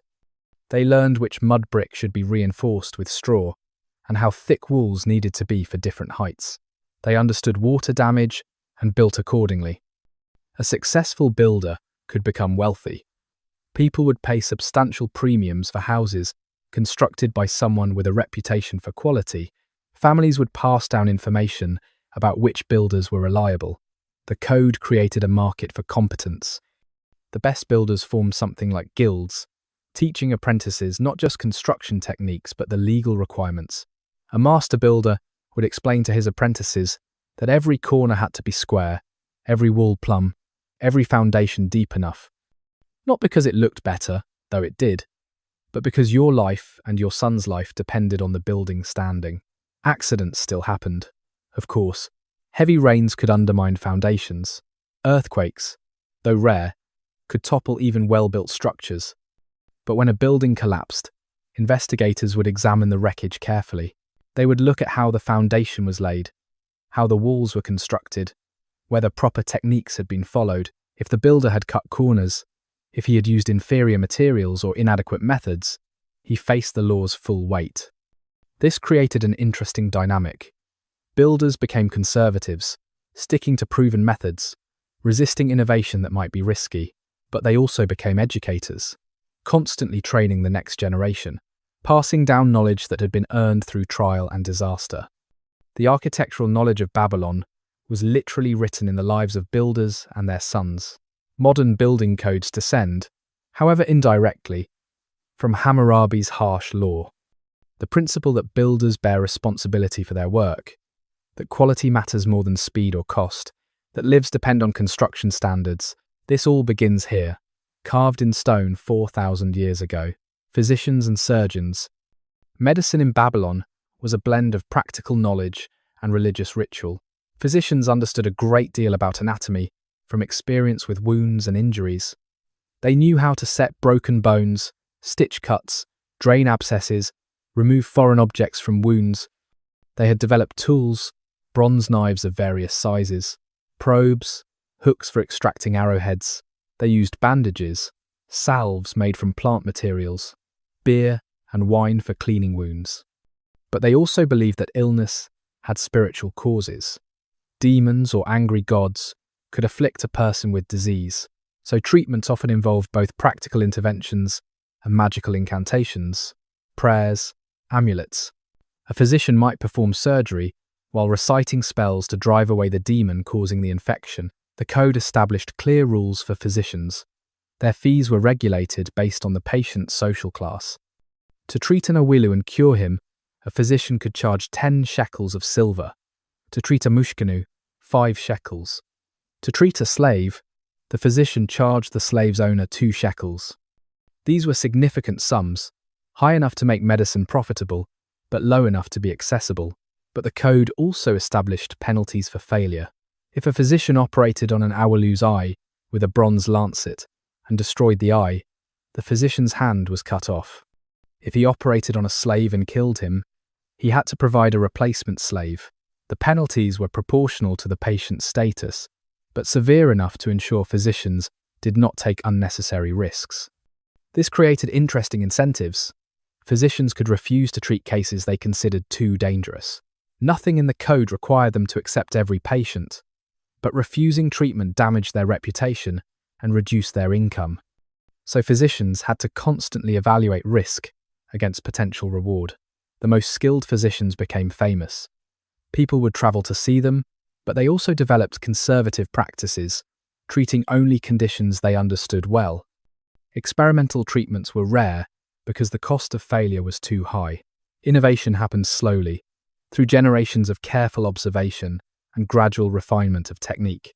Eye surgery was particularly valued because eye problems were common. The bright sun and dusty conditions of Mesopotamia caused frequent infections. Cataracts developed as people aged, and eye surgery might involve using a bronze lancet to remove material blocking vision, a delicate procedure that could restore sight or cause blindness. Successful eye surgery could make a physician's career. Word would spread that a particular physician could cure blindness. Wealthy patients would seek him out, willing to pay premium fees. But one failure, one patient blinded, could end that career instantly. The physician's hand would be cut off, and even if he somehow evaded that penalty, his reputation would be destroyed. The code also addressed bone setting, treatment of fractures, healing of wounds. If a physician treated a broken bone and it healed properly, he was paid. If the bone did not heal, or healed incorrectly, the patient still had to pay for the materials and time, but the fee was reduced. Veterinary medicine was also regulated. A physician who treated an ox or donkey could charge 1/6 of a shekel for major treatment. If the animal died, the physician paid 1/4 of its value to the owner. This made veterinary work less prestigious, but also less risky than treating humans. Over generations, the code's penalties shaped medical practice. Physicians became diagnosticians, learning to identify conditions that could be treated safely and those too dangerous to attempt. They developed careful protocols, step-by-step procedures that minimized risk. They trained apprentices meticulously, passing down not just techniques, but judgment about when to treat and when to decline. The knowledge accumulated. Clay tablets preserved medical texts, descriptions of symptoms and treatments. Later physicians could read what earlier physicians had learned. Medicine became a cumulative tradition, rather than a set of skills that died with each practitioner. And all of this, the professionalization of medicine, the development of standards, the creation of medical literature, all of it was shaped by the legal framework Hammurabi had established. The code made medicine both a profession and a discipline. It made physicians accountable. It made patients safer, even as it made medical treatment more expensive and more conservative. The surgeon's knife. His name was Immersive, and he had been a physician for 20 years. His father had been a physician. His son was learning the trade.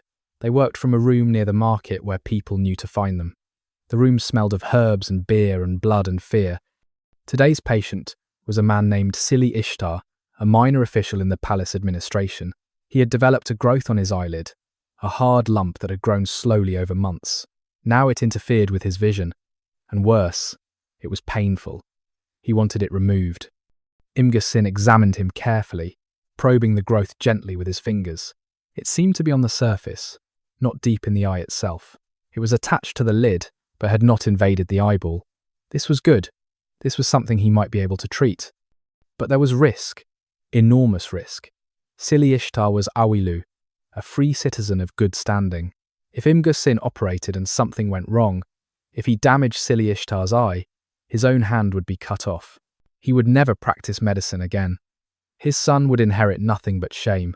Immersive explained this to his patient carefully. He described what the operation would involve. He would cut away the growth with his bronze lancet, remove it completely, then cauterize the wound to stop bleeding. If all went well, the eye would heal, and Silly Ishtar's vision would improve. If something went wrong, if he cut too deep, or if infection set in, the eye could be lost. Silly Ishtar was afraid, but the pain was constant now. He agreed to the operation. He agreed to pay 10 shekels of silver if it succeeded. He signed a clay tablet, witnessed by 3 men, acknowledging that he understood the risks. Immersive prepared carefully. He washed his hands in beer, believing it helped prevent infection.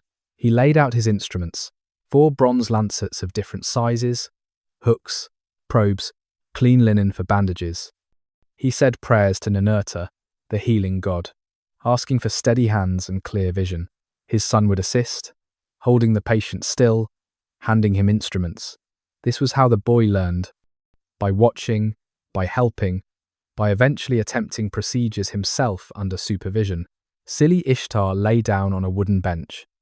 There was no anesthesia, nothing to dull the pain. Some physicians gave patients beer to drink before surgery, but Immersive preferred his patients alert so they could warn him if he was cutting too deep. He held the eye open with his fingers, stretching the lid taut.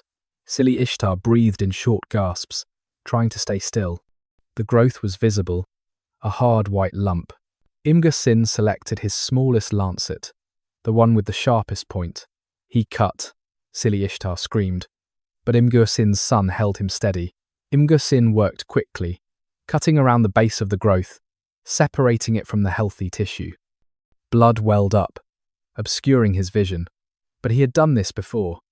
He knew the anatomy. He knew how deep he could cut safely. The growth came free. He lifted it out with a hook, dropped it in a clay bowl. Then he pressed a cloth soaked in wine against the wound, cauterizing it with a hot bronze probe. The smell of burned flesh filled the room.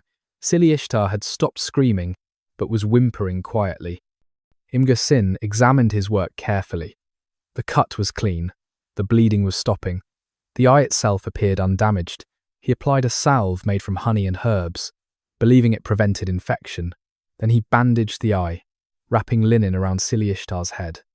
He told the patient to rest, to keep the bandage clean, to return in 3 days so he could examine the wound.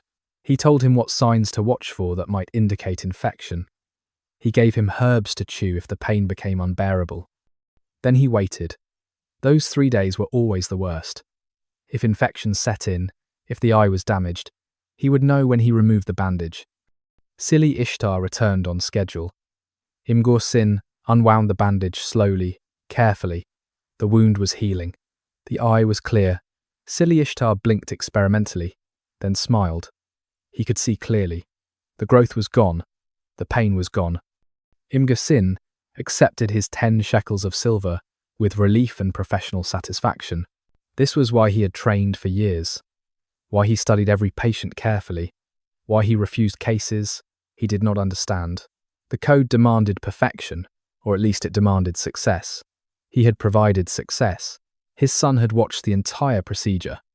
Tonight, they would discuss it, analyzing each step, talking about what could have gone wrong and how to prevent it. The boy was learning not just technique, but judgment. Not just how to cut, but when to refuse to cut. This was how medicine advanced. One successful procedure at a time, one lesson learned from careful observation. One physician teaching the next generation to be worthy of the trust placed in them. The code had shaped all of this. It had made medicine professional and dangerous and lucrative. It had created incentives for quality. It had made physicians accountable for their outcomes. And slowly, over generations, it had made them better at their craft. The tavern laws. Beer was life in Babylon. Not metaphorically, but literally. Clean water was often hard to find. The rivers carried disease. Wells could be contaminated. But beer, made from barley and water that had been boiled, was safe to drink. Workers received beer as part of their wages. Festivals revolved around beer. Gods were offered beer in their temples. Children drank a weaker version of it, so beer quality mattered enormously, and beer sales were almost exclusively controlled by women. Female tavern keepers ran the alehouses where people gathered to drink, socialize, and sometimes conduct business. These were not quiet establishments. They were social centers, places where news was shared, deals were made, and occasionally fights broke out. The code regulated taverns carefully. If a tavern keeper served beer that was watered down or measured incorrectly, shortchanging customers, she could be drowned.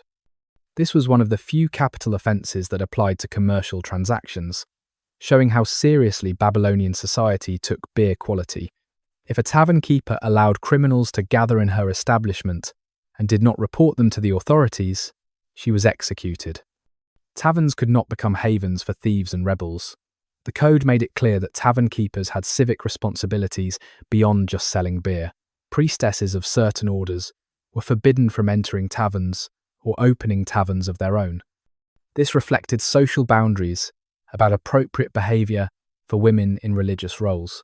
A priestess who violated this prohibition and was caught in a tavern could be burned alive.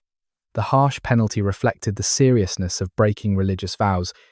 But for women who were not under religious restrictions, running a tavern was one of the few ways to operate an independent business. A widow might support herself and her children by brewing and selling beer. A divorced woman could use her dowry to set up a tavern. It was hard work, requiring constant attention to brewing quality, managing customers, and maintaining order. But it was respectable and potentially profitable. Taverns also served a legal function. Contracts were often signed in taverns because that was where people gathered. The tavern keeper served as a witness, able to testify later if a dispute arose about what was agreed upon. A smart tavern keeper cultivated a reputation for honesty and good memory because that made her establishment more valuable for business transactions. The code also addressed situations where taverns became centers of sedition. If conspiracies were plotted in a tavern and the keeper knew about it but did not report it, she was treated as a co-conspirator. This made tavern keepers, informants of sorts, required to monitor conversations and report anything that threatened public order. It created tension between the tavern keeper's role as a commercial operator and her responsibilities to the state. Beer prices were regulated, tied to the price of barley. If barley was expensive, beer could be more expensive, but the relationship was fixed. You could not charge whatever the market would bear. This protected consumers, but also protected tavern keepers, ensuring they could always maintain a profitable margin. as long as they sourced barley efficiently. The taverns of Babylon were worlds unto themselves. Dark, cool spaces where people escaped the sun's heat. The smell of fermenting barley and spilled beer and humanity packed together. The sound of voices arguing about politics, business, sports, gossip. These were the places where Babylonian culture actually lived, where the code's regulations intersected with daily life, where commerce and community and control all mixed together. Fields and irrigation. Agriculture was the foundation of everything. Without successful farming, the city could not eat. Without irrigation, there could be no farming in the dry climate of Mesopotamia. So the code devoted substantial attention to agricultural regulations, particularly around irrigation responsibilities. If a farmer failed to maintain his section of the irrigation canal, and this caused water to flood his neighbour's field, he had to compensate the neighbour for lost crops. If his negligence caused the entire canal to fail, he had to compensate all affected farmers and repair the damage at his own expense. This was not a small matter.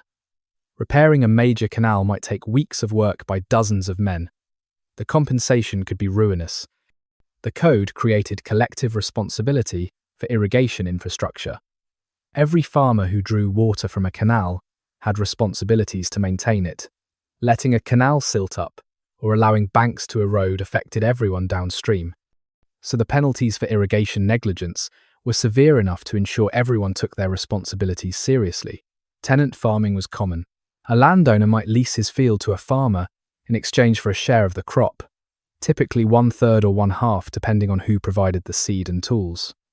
The code specified exactly how these arrangements worked. If the harvest was poor, the division was still proportional.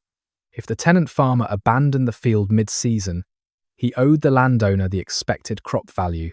Crop theft was punished more harshly than regular theft. If you stole grain from a field during harvest, you could be executed or forced to pay 30 times the value of what you stole. This reflected the reality that stealing from a farmer stole from his family's entire year of work, potentially leaving them without seed for next year's planting. The code also addressed natural disasters. If a storm destroyed a crop, the farmer did not owe his creditors the full debt that year. The debt was reduced proportionally to the harvest loss. This protected farmers from being destroyed by circumstances beyond their control, while still maintaining the principle that debts had to be repaid. Date palms received special attention because they were so valuable. A palm grove took years to establish, but could produce for decades. If someone cut down another person's date palm without permission, the penalty was half a mina of silver per tree. This was substantial, reflecting both the economic value and the time required to replace what was destroyed. Fields could be rented if the owner could not farm them himself. The code established standard rates for field rental based on expected productivity. A farmer who rented land knew what he would owe regardless of actual harvest. Creating incentive to farm intensively and efficiently, shepherds had their own regulations. If a shepherd was entrusted with a flock and reported that lions or disease had killed animals, he had to provide evidence. If he could not, he was assumed to have stolen or sold the animals and had to repay their full value. This protected flock owners from dishonest shepherds, while acknowledging that animal husbandry involved real risks. The agricultural year dictated everything in Babylonian life. When the canals needed to be cleaned, when fields were ploughed, when crops were planted and harvested, these rhythms structured society. The code reinforced and regulated these patterns, ensuring that the work got done, that disputes were resolved predictably, that everyone understood their responsibilities. A farmer reading the agricultural provisions of the code, or more likely, having them read to him by a scribe, would see his entire world reflected there. The challenges he faced, the relationships he navigated, the disasters he feared, all of it was addressed. The code could not make the harvest better or prevent floods, but it could ensure that when things went wrong, there were clear rules about what happened next. The canal in evening. The water moves slowly here, barely current at all, just the gentle flow that keeps it from becoming stagnant.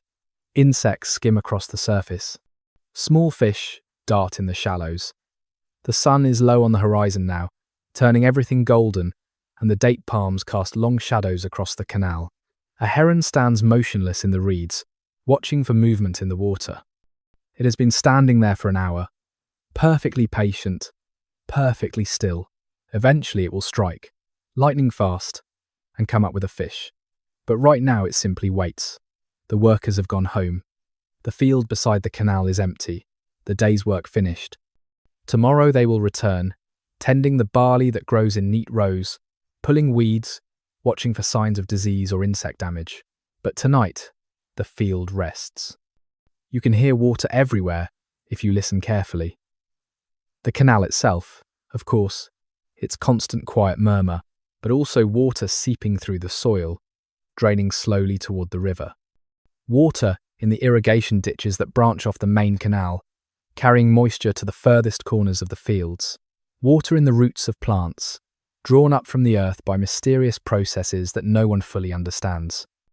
This water came from the Euphrates, which came from mountains hundreds of miles away, which came from rain that fell before anyone here was born. It flows through this canal because men dug it generations ago, maintained it year after year, kept it clear and functional through effort and cooperation, and it will flow tomorrow because men today did not neglect their responsibilities. The heron strikes suddenly, comes up with something silver wriggling in its beak.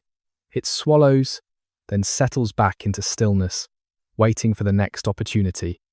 Darkness is coming. The stars will appear, the same stars that guided the first farmers who settled here thousands of years ago. The water will keep flowing through the night, patient and persistent, bringing life to the desert. An eye for an eye. The most famous phrase from Hammurabi's code is misunderstood by almost everyone who hears it. An eye for an eye, a tooth for a tooth. This sounds like vengeance, like brutal justice, where violence begets violence. But that is not what it meant. It was actually a limitation, a radical restriction on revenge. Before the code, before written law, when someone wronged you, you might take revenge in any way you could manage. Your response was limited only by your power and your anger. If someone knocked out your tooth, you might kill him. If someone killed your son, you might kill his entire family. Revenge was proportional only to your capacity for violence. The code said no. Your response must be proportional to the harm done. If someone knocks out your tooth, you may knock out his tooth, not kill him, not burn his house, not enslave his children, just his tooth. The punishment must match the crime exactly. This was revolutionary. It established the principle of proportional justice. It said that the powerful could not simply destroy the less powerful in response to minor offences. It created boundaries around revenge. But here is what often gets overlooked. The famous eye for an eye formula applied specifically and primarily to injuries between members of the same social class. If an Awalu knocked out another Awalu's tooth, the penalty was literal, tooth for tooth. But if an Awailu knocked out a Mushkinu's tooth, the penalty was financial, a fine of silver. And if someone injured a slave, the compensation went to the slave's owner, not the slave himself. So the code established proportional justice within classes, but maintained the hierarchy between classes. This was not equality, but it was predictability. An Awailu could no longer claim he did not know what would happen if he injured a Mushkenu. The penalty was specified. A Mushkenu could demand that penalty and expect judges to enforce it. Moreover, even the literal Talion punishment was often commuted to financial compensation. If both parties agreed, or if the victim preferred, an injury could be settled with silver instead of reciprocal violence. This meant the code established a floor, not a ceiling. You could not be punished less harshly than the code specified, but the victim could choose to accept money instead of demanding literal eye-for-eye justice. The code also specified aggravating factors. If you struck a person of higher status, the penalty was more severe. If you struck your father, your hand was cut off. If a son struck his father, his hands were cut off. This reflected the importance of hierarchical respect in Babylonian society. Some relationships had special sanctity, and violence within those relationships was punished more harshly. The principle of proportionality extended beyond physical violence. If someone made a false accusation in a capital case, and the accused person was executed based on that testimony, the false accuser was executed. If the false accusation would have resulted in a fine, the accuser paid that fine. The penalty matched what the accuser had tried to inflict. This created a deterrent against malicious prosecution. You cannot simply accuse your enemy of a crime and hope the court would destroy him for you.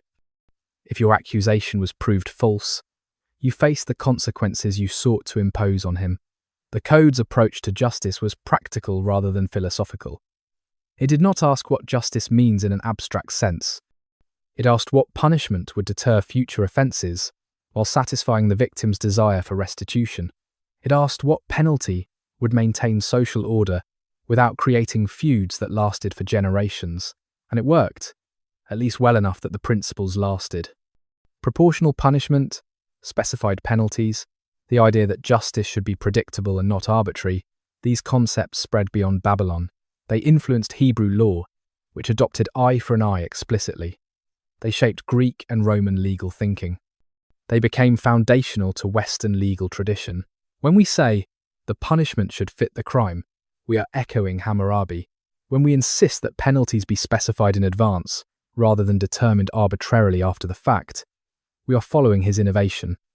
When we limit the state's power to punish, requiring proportionality, we are heirs to the principle he carved in stone. The famous phrase is famous for good reason. Not because it is brutal, but because it was the opposite. Because it said to the powerful, you cannot do whatever you want. Because it said to the vengeful, your response must be measured.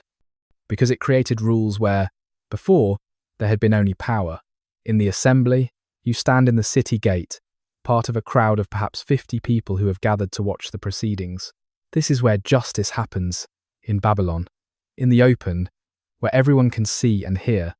The gates are wide, providing shade from the afternoon sun, while allowing air to flow through. Stone benches line the walls. The elders of the city sit on those benches, 5 old men who have heard thousands of disputes and take pride in their wisdom. Today's case involves 2 merchants arguing over a ship rental. One, Etel Pi Marduk, claims he rented his boat to the other, Apil Sin, for a trading voyage to Ur. The boat was damaged during the voyage, and now Etel Pi Marduk demands compensation for repairs. Apil Sin claims the damage occurred before the voyage, that Etel Pi Marduk is attempting to make him pay for pre-existing problems. Both men have brought witnesses. Etel Pi Marduk has the shipwright who inspected the boat before and after the voyage. Apil Sin has 2 sailors who crewed the boat and can testify about when and how the damage occurred. The crowd listens carefully. Boat rental disputes are common enough that everyone has an opinion about what is fair. The elders have a copy of the relevant portion of the code inscribed on a clay tablet. One of the younger judges reads it aloud. The law specifies that someone who rents a boat and damages it must pay 2/3 of its value, but it also specifies that if the boat was already damaged and the renter was not informed, the owner bears responsibility for necessary repairs. So the question is factual. Was the boat sound when rented? Did the damage occur during the voyage or before? The elders question the witnesses carefully. The shipwright describes the inspection he performed. The boat was sound, he insists. Tight seams, good pitch on the hull, no structural weaknesses. Apil Sin's sailors contradict this. They claim the boat leaked from the first day, that they spent much of the voyage bailing water, that this was clearly a pre-existing problem. You watch the elders listening, weighing testimony, considering motives. The shipwright works for Etel Pi Marduk regularly. He has reason to support his patron's claim. But the sailors worked for Apil Sin on this voyage. They also have reason to support their employer. Both sides have incentive to lie. One of the elders asks a clever question. If the boat was leaking badly, why did Apil Sin not turn back immediately? Why complete the voyage to Ur and back? Apil Sin has an answer. The leak was manageable with bailing. Returning would have cost him profitable trade. He made a business decision to continue despite the problem. The elders consult among themselves. They examine the clay tablet again, looking for guidance. The code does not address every possible scenario. It provides principles, frameworks. The elders must interpret, must apply the law's spirit to the case's specific facts. Finally, they announced their decision. The boat was likely sound when rented, but not perfect. Some minor leaking is normal in wooden boats. The damage that occurred during the voyage exceeded what should be expected from normal use. Apil Sin must pay for major repairs, but not for minor maintenance that would have been needed anyway. They assessed damages at 1/4 of the boat's value, splitting the difference between the positions. Neither party is completely satisfied, but both accept the decision because it was reached publicly, based on law, with opportunity for both sides to present evidence. This is not arbitrary, this is process. This is justice, imperfect but real. You leave the gate, as the next case is called, someone's dispute over a field boundary. The wheels of justice turn slowly, but they turn. The code provides the framework, the judges provide the wisdom, the public bears witness. And Babylon functions because all of this works well enough, often enough, that people mostly believe the system is fair. Women's agency. A woman in Babylon occupied a strange position, both more constrained and more protected than we might expect. She could not do many things men could do. She typically could not hold political office or serve as a judge. She required male family members to represent her in certain legal contexts. But within significant boundaries, she had rights that women in many later societies would not possess for millennia. A woman could own property, not just her dowry, which was clearly hers, but property acquired through inheritance, through business, through gifts. She could buy land, houses, slaves. She could sell these assets or rent them out. Her property was legally separate from her husband's. He could not simply take it. A woman could conduct business. Merchants, tavern keepers, lenders, craftswomen, all could operate independently. They signed contracts in their own names. They sued and were sued. They appeared before judges to defend their interests. A successful businesswoman might own considerable wealth and wield substantial economic influence. A woman could initiate divorce under certain circumstances. If her husband abandoned her, if he failed to support her, if he took a second wife without justification, she could petition for divorce and reclaim her dowry. The code recognized that marriage was a contract that could be broken if one party violated its terms. A widow had particular protections. She could remain in her husband's house, supported from his estate while raising their children. Her sons could not evict her. Her husband's brothers could not take the property that was hers. Only if she chose to remarry could she be required to leave, and even then, she took her property with her. Priestesses of various religious orders had their own special status. The Nadatu women, priestesses who were prohibited from marrying or bearing children, could own substantial property. They often lived in cloistered communities, managing their estates, making loans, engaging in business. When they died, their property typically went to their brothers or nephews, but during their lives they controlled it absolutely. Some priestesses could marry but not have children. Others could marry and have children, but had restrictions on their activities. The code recognized different orders of priestesses with different rules, reflecting the complexity of Babylonian religious life. The code also protected women from certain forms of male violence. A man who struck his wife so severely that she miscarried could be fined. If she died from the beating, his daughter could be executed. This was not full protection against domestic violence, but it was something. It said there were limits to what a husband could do. Women could inherit property, though typically less than their brothers. A daughter received a dowry when she married, which represented her share of the family wealth.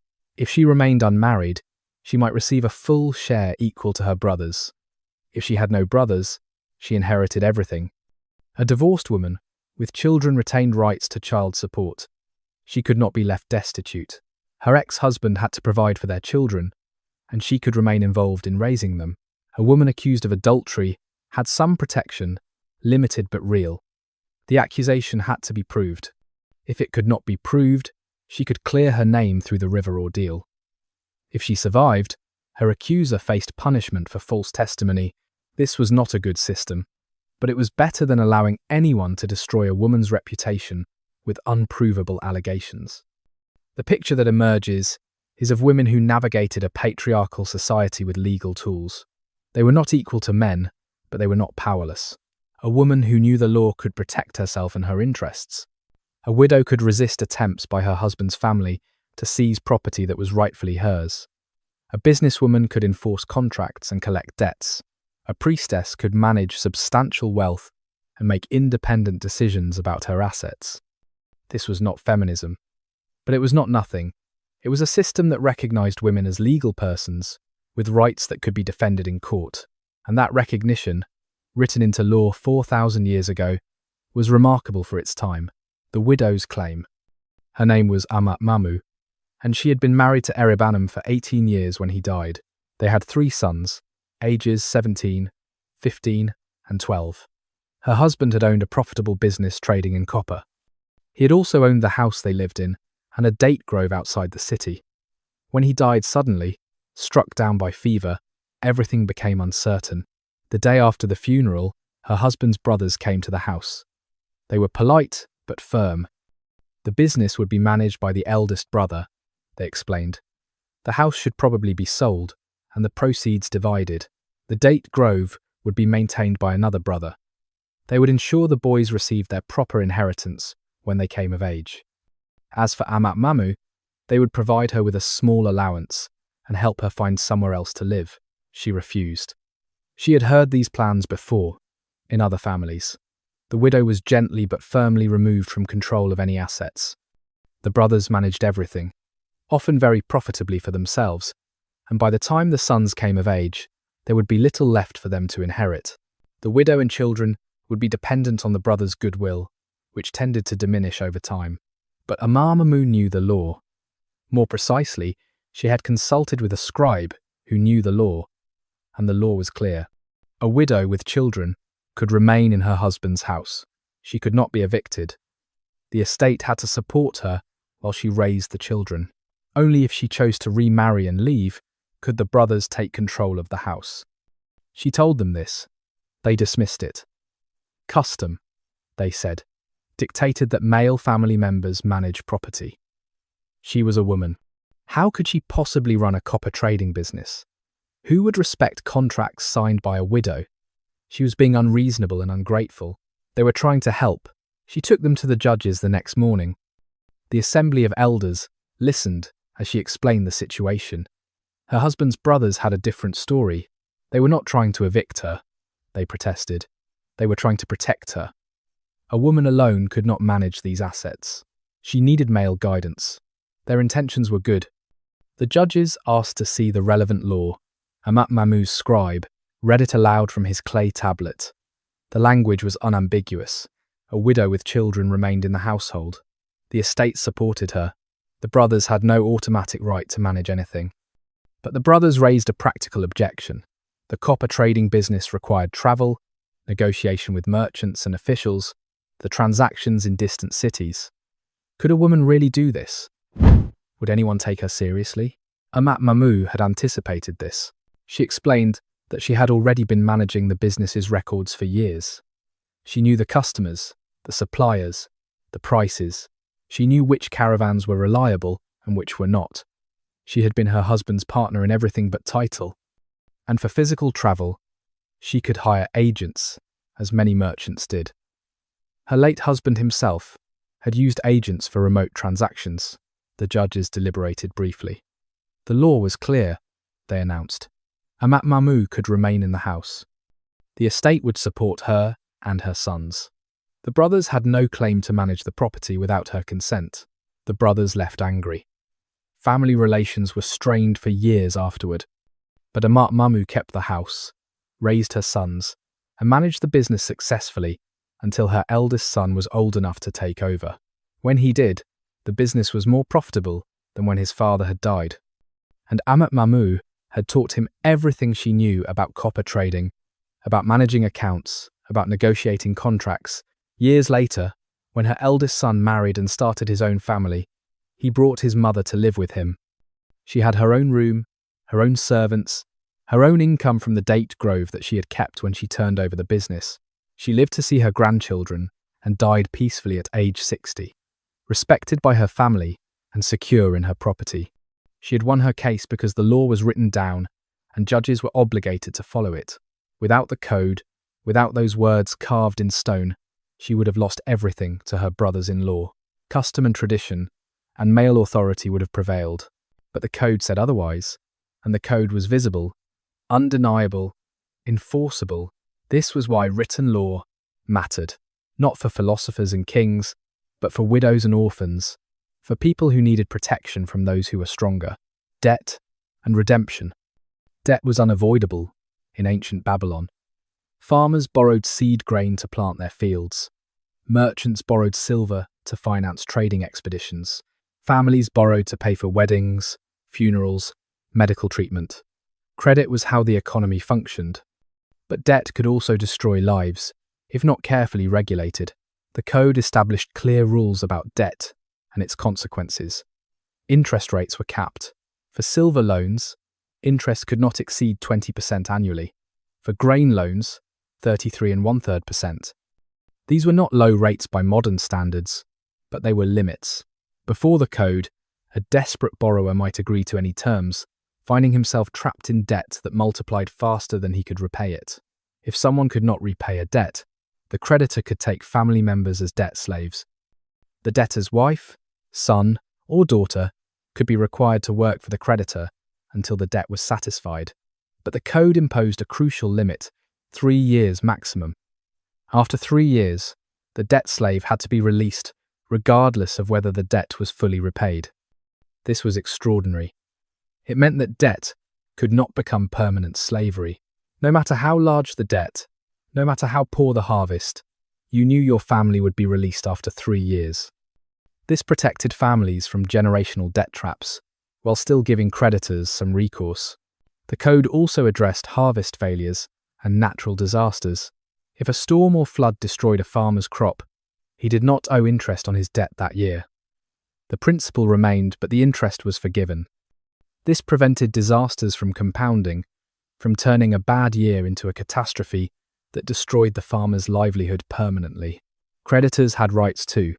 If a debtor had assets, the creditor could seize them. If a debtor fled to avoid repayment, the creditor could pursue him. If a merchant gave silver to another merchant to invest on a trading expedition, and that merchant claimed the expedition had failed, he had to provide evidence of the loss. If he could not, he had to repay the full amount plus interest. The code tried to balance the needs of creditors and debtors. Lending had to be profitable, or no one would lend. But debt could not be so crushing that it destroyed families and created permanent underclasses. The code walked this line, creating rules that made credit available while preventing the worst abuses. Debt slavery was grim, make no mistake. A family member taken into a creditor's household worked hard, likely in agricultural labour or domestic service. They ate the cheapest food, wore simple clothing, had no freedom. The 3 years must have felt endless. Children taken as debt slaves missed their families desperately. Wives separated from husbands had no guarantee they would be treated decently, but it was not permanent. That was the crucial difference. After 3 years, you came home. Your family was still intact. You could start over, plant another crop, try another business venture. The debt might not be fully satisfied, but you were free. This created interesting dynamics. Creditors had incentive to work debt slaves hard to extract maximum value before the 3 years ended. But they also had incentive to not destroy their health or ability to work, because after release the debtor might become a customer again someday. The system was not kind, but it was not impossible either. Some people question whether these provisions were actually enforced. Did judges really release debt slaves after 3 years? Did creditors really forgive interest after natural disasters? The honest answer is, we do not know for certain. Laws are often aspirational, stating what should happen rather than describing what does happen, but the evidence suggests the code was taken seriously. Court records reference it. Legal contracts cite it. When judges ruled on disputes, they referred to the code's provisions. It was not perfectly enforced. No legal code ever is. But it shaped expectations. It gave debtors and creditors a framework for negotiating.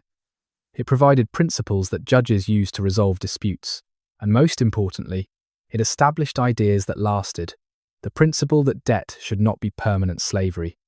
The principle that natural disasters should provide some relief from obligations. The principle that interest rates should have limits. These concepts, written into law 4,000 years ago, influenced legal thinking for millennia afterward. Temple shadows. The temple precinct is cool and dim, even at midday. The walls are thick, mud brick faced with fired brick, painted white so they gleam in the sun. Inside, the whitewash continues, reflecting what little light enters through high windows. Your eyes adjust slowly from the brightness outside. You smell incense burning, cedarwood and myrrh, expensive aromatics imported from far away. You smell beer and bread, offerings left for the gods. You smell the clay from tablets stacked in the archive room, hundreds of them, thousands, documenting temple business, going back generations. This is the temple of Marduk, Babylon's patron god. Not the grand ziggurat that dominates the skyline, but the administrative complex where daily temple business occurs. Priests move quietly through the corridors, carrying tablets, conferring in low voices. Scribes sit in alcoves, recording donations, property transactions, legal proceedings, because temples are also courts. The priests are judges, hearing disputes, administering oaths, preserving the written evidence of contracts and rulings. When someone swears before the gods, they do it here. When a contract needs divine witness, it is sealed in the temple. When a case requires the highest authority, it comes before the temple priests. The temple owns property throughout the city and the surrounding countryside. Fields and groves and houses, donated by the pious, accumulated over centuries. This property must be managed. Tenants must pay rent. Crops must be harvested. Buildings must be maintained. Much of the temple's administrative work involves property management, not religious ritual. You see a priestess walk past, her robes marked with symbols of her order. She is Naditu, a woman dedicated to the god, prohibited from marrying or bearing children, but possessed of substantial property rights. She likely owns land that she inherited from her father, land that she manages herself or through agents. When she dies, that land will return to her family, but during her life, it is absolutely hers. The temple is quiet but not silent. Somewhere in the distance, a priest chants prayers. Closer, you hear the scratch of stylus on clay, a scribe recording something important. Footsteps echo on stone floors.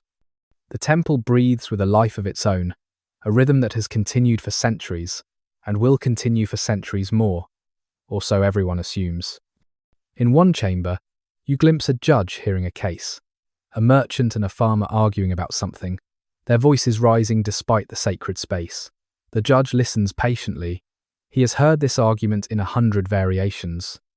He will consult the code, which is kept here in the temple, and he will issue a ruling based on what is written. The code gives him authority, but the temple gives that authority sacred weight.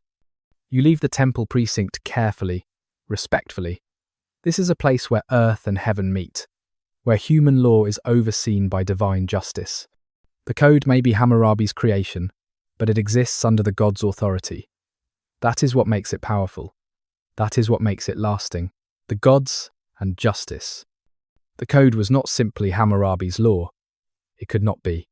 No king could claim enough authority to simply invent law from nothing.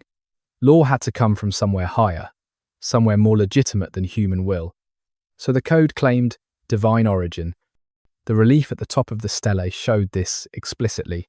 Shamash, the sun god who saw all human action from his position in the sky, who knew truth from falsehood because light revealed everything, this god gave the law to Hammurabi. The king was merely the intermediary, the one chosen to receive divine wisdom and transmit it to humanity. This was not metaphor. Babylonians believed their gods were real, active forces in the world. The gods controlled the weather, the harvests, success in war, prosperity in business. Offending the gods brought disaster. Pleasing them brought blessing. So law that came from the gods carried weight that no merely human law could possess. Shamash was the logical choice as divine lawgiver. He was associated with justice even before Hammurabi's time. Oaths were sworn in his name. Trials sometimes involved calling on Shamash to reveal truth. The sun that saw everything during the day could testify to what had really happened in any dispute. But all the gods enforced justice in various ways. Ea, god of water and wisdom, judged those who underwent the river ordeal. The Temple of Marduk, Babylon's patron deity, administered many legal proceedings. Even minor gods had roles in maintaining cosmic and social order. The code's epilogue made the divine connection explicit. Hammurabi addressed future kings, commanding them to maintain his laws and cursing anyone who defaced the stele or altered the code. But the curses invoked the gods. May Enlil, king of the gods, curse him with irreversible devastation. May Shamash take away his justice. May Sin, the moon god, afflict him with disease. May Ishtar turn his triumphs to defeat. The list went on, invoking deity after deity. This meant that violating the code was not just illegal, it was sacrilegious. You were not merely breaking the king's rules, you were offending the gods themselves, and the gods had more enduring power than any king. The divine sanction also limited royal power in subtle ways. If the law came from the gods, then even the king could not simply change it whenever convenient. He could interpret it. He could issue new regulations for circumstances not covered. But he could not overturn what the gods had established. The code created a framework that constrained everyone, including its own creator. This interweaving of religious authority and legal power was fundamental to how Babylonian society functioned. Law was not secular, not separate from religion. Justice was a divine principle that humans attempted to implement imperfectly. Judges were not just government officials. They were interpreters of divine will. When someone swore an oath, they called gods as witnesses. Perjury was not just lying in court. It was offending the gods who had been invoked. The penalty might be legal punishment, but there was also the fear of divine retribution. The gods might strike down a perjurer with disease or bring disaster on his family. This created enforcement mechanisms beyond what the state could provide. The palace could not monitor every transaction, could not supervise every contract, but the gods saw everything. If you cheated someone and escaped legal consequences, you still had to worry about divine punishment. This religious dimension gave law teeth it otherwise would have lacked. Modern, secular legal systems sometimes forget this dimension. We think of law as human construction, backed by state power. And sen, but for most of human history, law was inseparable from religion. It derived authority from divine sanction, and people obeyed not just because they feared human punishment, but because they feared offending cosmic order. Hammurabi understood this. His code worked not just because it had good provisions, but because it claimed to embody divine will. The stele was a religious object, as much as a legal document. Standing before it, reading its laws, you were in the presence of something sacred. That is why it lasted. That is why it influenced legal thinking for millennia. Not just because the provisions were sophisticated, though they were, but because the code connected human justice to divine order, creating a system that felt inevitable, eternal, right. The long shadow, the code did not die with Hammurabi. When the king died around 1750 BC, after a reign of 42 years, his laws remained. They had been carved in stone, placed in the center of Babylon, declared eternal by divine authority. His successors could not simply ignore them, even if they wanted to. Hammurabi's son, Samsu-iluna, inherited an empire already showing signs of strain. The southern cities were restless, resentful of Babylonian control. The northern territories faced pressure from new peoples migrating into Mesopotamia. Within a few years of Hammurabi's death, much of what he had conquered was lost. The empire contracted back to Babylon and its immediate surroundings. But the code endured. Copies were made and distributed to cities throughout what remained under Babylonian control. Local judges referred to it when settling disputes. Scribes studied it as part of their training, learning the proper language for legal documents. The code became foundational, not through military force, but through utility. It worked. It provided answers to common problems. People used it because it was useful. Over the following centuries, as the political power of Babylon waxed and waned, as dynasties rose and fell, as new peoples conquered Mesopotamia, and established their own kingdoms, the code remained influential. The Assyrians, who eventually conquered Babylon and built their own empire, incorporated many of Hammurabi's legal principles into their own law. The Hittites to the north were familiar with it. The Elamites to the east studied it. Lawyers and scribes throughout the ancient Near East recognized the code as a model of comprehensive legal thinking. When later rulers created their own law codes, they looked to Hammurabi's work as a template.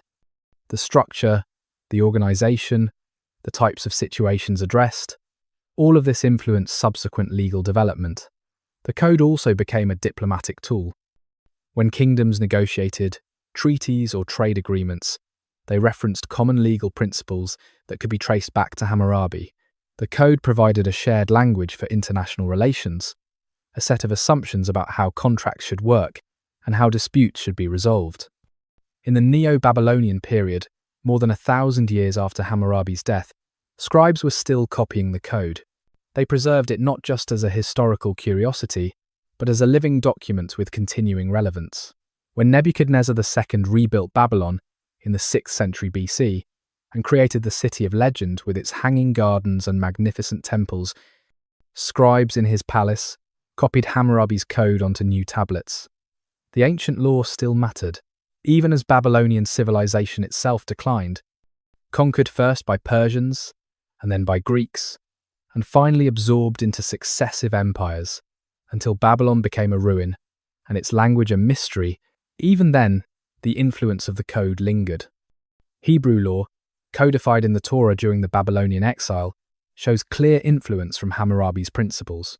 The proportional justice of the Mosaic law, the detailed provisions about property and family, the structure of organizing law into specific cases, all of this echoes the Babylonian original. The code's shadow stretched across time and space in ways Hammurabi himself could never have imagined. He thought he was creating law for his own empire, for his own time.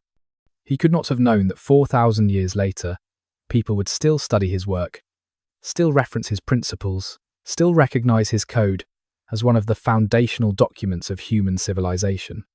But perhaps he hoped, perhaps that is why he carved the laws in stone rather than simply writing them on clay tablets that would eventually crumble. Perhaps that is why he invoked the gods and called down curses on anyone who might deface his work. Perhaps he understood that he was creating something that could outlast his empire, his dynasty, even his civilization. The stone endured, the words remained, and the principles, those careful provisions about justice and fairness and predictability, those travelled far beyond Babylon, shaping legal thinking in places Hammurabi never knew existed. Journey to Susa. The end came for Babylon in waves. Not suddenly, not in a single catastrophic defeat, but gradually, through repeated invasions and the slow erosion of power. By the 12th century BC, Babylon was no longer the great power it had been under Hammurabi. The Kassites controlled it for a time, foreign rulers who adopted Babylonian culture but could not restore Babylonian glory. Then the Elamites came. Elam, the kingdom to the east, beyond the Zagros Mountains, had always been ambitious. Elamite kings had raided Mesopotamia for centuries, carrying off treasure and captives. Around 1155 BC, the Elamite king Shutruk-Nakhunte launched a major campaign into Babylonian territory. His army was strong, his purpose clear. He intended not just to raid, but to humiliate. To demonstrate that Babylon's power was broken forever, his forces swept through the city. They looted temples, palaces, warehouses. They took everything of value: statues of gods, golden vessels, silver furniture, precious stones. And among the treasures they carried away was the stele of Hammurabi. It was a deliberate choice. The Elamites could have destroyed it, smashed it into pieces, erased the laws that had governed Babylon for 600 years. But Shutruk-Nakhunte understood that simply destroying Babylonian symbols was less powerful than capturing them. Taking the stele to Susa, the Elamite capital, made a statement. Your laws belong to us now. Your authority is ours. Even your code, carved by divine command, could not protect you. The journey from Babylon to Susa was perhaps 300 miles, through difficult terrain. Moving a 7-foot-tall basalt stele weighing over 4 tons required significant effort. It had to be loaded onto a special cart or sledge, pulled by oxen, or perhaps by captive labourers. The route led east toward the mountains, then through passes into the highlands where Susa lay. When it reached Susa, the stele was placed somewhere prominent, perhaps in a temple precinct or a royal plaza. The Elamites could read Akkadian. They understood what the laws said. Displaying the captured stele demonstrated their complete victory over Babylon. They had taken not just treasure, but the very foundation of Babylonian legal authority. But in taking the stele to Susa, the Elamites accidentally preserved it. Babylon continued to be fought over, conquered, destroyed, and rebuilt repeatedly over the following centuries. Buildings were leveled, monuments were defaced, archives were burned. Much of Babylonian material culture was destroyed by successive invaders or simply crumbled as mud brick structures returned to the earth from which they were made. Susa, by contrast, was abandoned more peacefully. The city declined gradually as regional power shifted elsewhere. Eventually it was left to the desert, buried under accumulating sand and soil. And buried within it, the stele of Hammurabi rested undisturbed for nearly 3,000 years. The Elamites intended to humiliate Babylon by capturing the code. Instead, they preserved it for posterity. The stone that might have been destroyed in Babylon's repeated falls was protected by its exile, kept safe by the very people who stole it as a trophy of conquest. History has irony. The conquerors are forgotten, except as a footnote. The Elamite kingdom, that seemed so powerful in 1155 BC, eventually vanished, absorbed by Persians and Parthians, and other peoples whose names mean little to us now. But the stele they captured became one of the most studied legal documents in human history. Displayed in the Louvre, where millions have seen it, translated into dozens of languages, analysed by thousands of scholars. The journey to Susa was meant to mark Babylon's defeat. Instead, it became the first step in the code's immortality, rediscovery. The French archaeologist Jacques de Morgan had been excavating at Susa for several years when the stele was found in December of 1901 AD. Susa was a promising site, known from ancient texts to have been an important city, but much of it remained buried under centuries of accumulated debris. De Morgan's team worked methodically, mapping the ancient city, excavating significant structures, cataloguing what they found. The stele appeared in pieces during excavation of what seemed to be an ancient acropolis. The French workers recognized immediately that this was something special. The polished black stone was unlike anything else they had found. The cuneiform inscription was extensive and remarkably well preserved. Even before they could read it, they knew it was important. The pieces were carefully packed and shipped to Paris, to the Louvre Museum which had sponsored the expedition. There, Jean-Vincent Scheil, a Dominican priest and expert in ancient Mesopotamian languages, took on the task of translation. Scheil was one of a small group of scholars worldwide who could read Akkadian cuneiform. The language had been dead for over 2,000 years, replaced first by Aramaic and eventually by Arabic. It had been forgotten so completely that until the 19th century, no one alive could read it. But scholars had been working on decipherment for decades. The Rosetta Stone had provided the key to Egyptian hieroglyphics. The Behistun inscription, carved by Persian King Darius, in 3 languages including Old Persian, Elamite, and Akkadian, had helped unlock cuneiform. By 1901 AD, scholars could read Akkadian reasonably well, though many texts remained difficult and obscure. Scheil worked methodically through the stele's inscription. The prologue identified the monument immediately. This was the law code of Hammurabi, king of Babylon, created around 1750 BC. Scholars had known that Hammurabi existed, had read references to him in other texts, but no one had expected to find such a comprehensive artifact from his reign.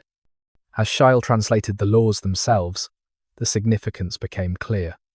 This was not just a few legal provisions, but an entire system. Property law, family law, commercial regulations, professional standards, criminal penalties, all organized systematically, all addressing practical situations that arose in daily life. Scheil published his translation in 1902 AD in a work titled Code of Hammurabi. The academic world reacted with immediate excitement. Here was direct evidence of sophisticated legal thinking from the early 2nd millennium BC. Here was proof that complex law codes existed long before Greek and Roman law, long before the Torah. The stele also sparked controversy. Some scholars noticed similarities between Hammurabi's laws and Hebrew law in the Bible. The famous eye for an eye principle appeared in both. Many specific provisions about property, family, and commerce paralleled Mosaic law. This raised uncomfortable questions for those who believed biblical law was purely divine revelation. Had the Hebrews borrowed from earlier Mesopotamian sources? Was the Torah influenced by Babylonian legal thinking? Debate over these questions has continued for more than a century.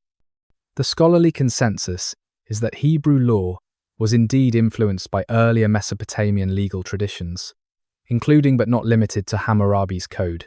This does not mean the Bible simply copied Babylonian law, but that both emerged from a shared ancient Near Eastern legal culture.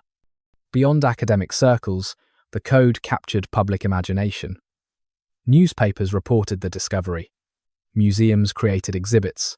The idea that one of the oldest law codes in history had been found, that it was relatively sophisticated and addressed recognizable human situations. This fascinated people.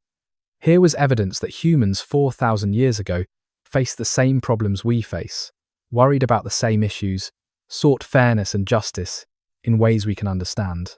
The stele itself became one of the Louvre's treasures. It was moved to a prominent location where visitors could see it. The museum created explanatory materials, translations, context about Hammurabi and Babylon. Today, the stele remains on display, a black stone covered with writing that most visitors cannot read, but that represents something they can understand: law, order, justice, the human attempt to create systems that make life predictable and fair.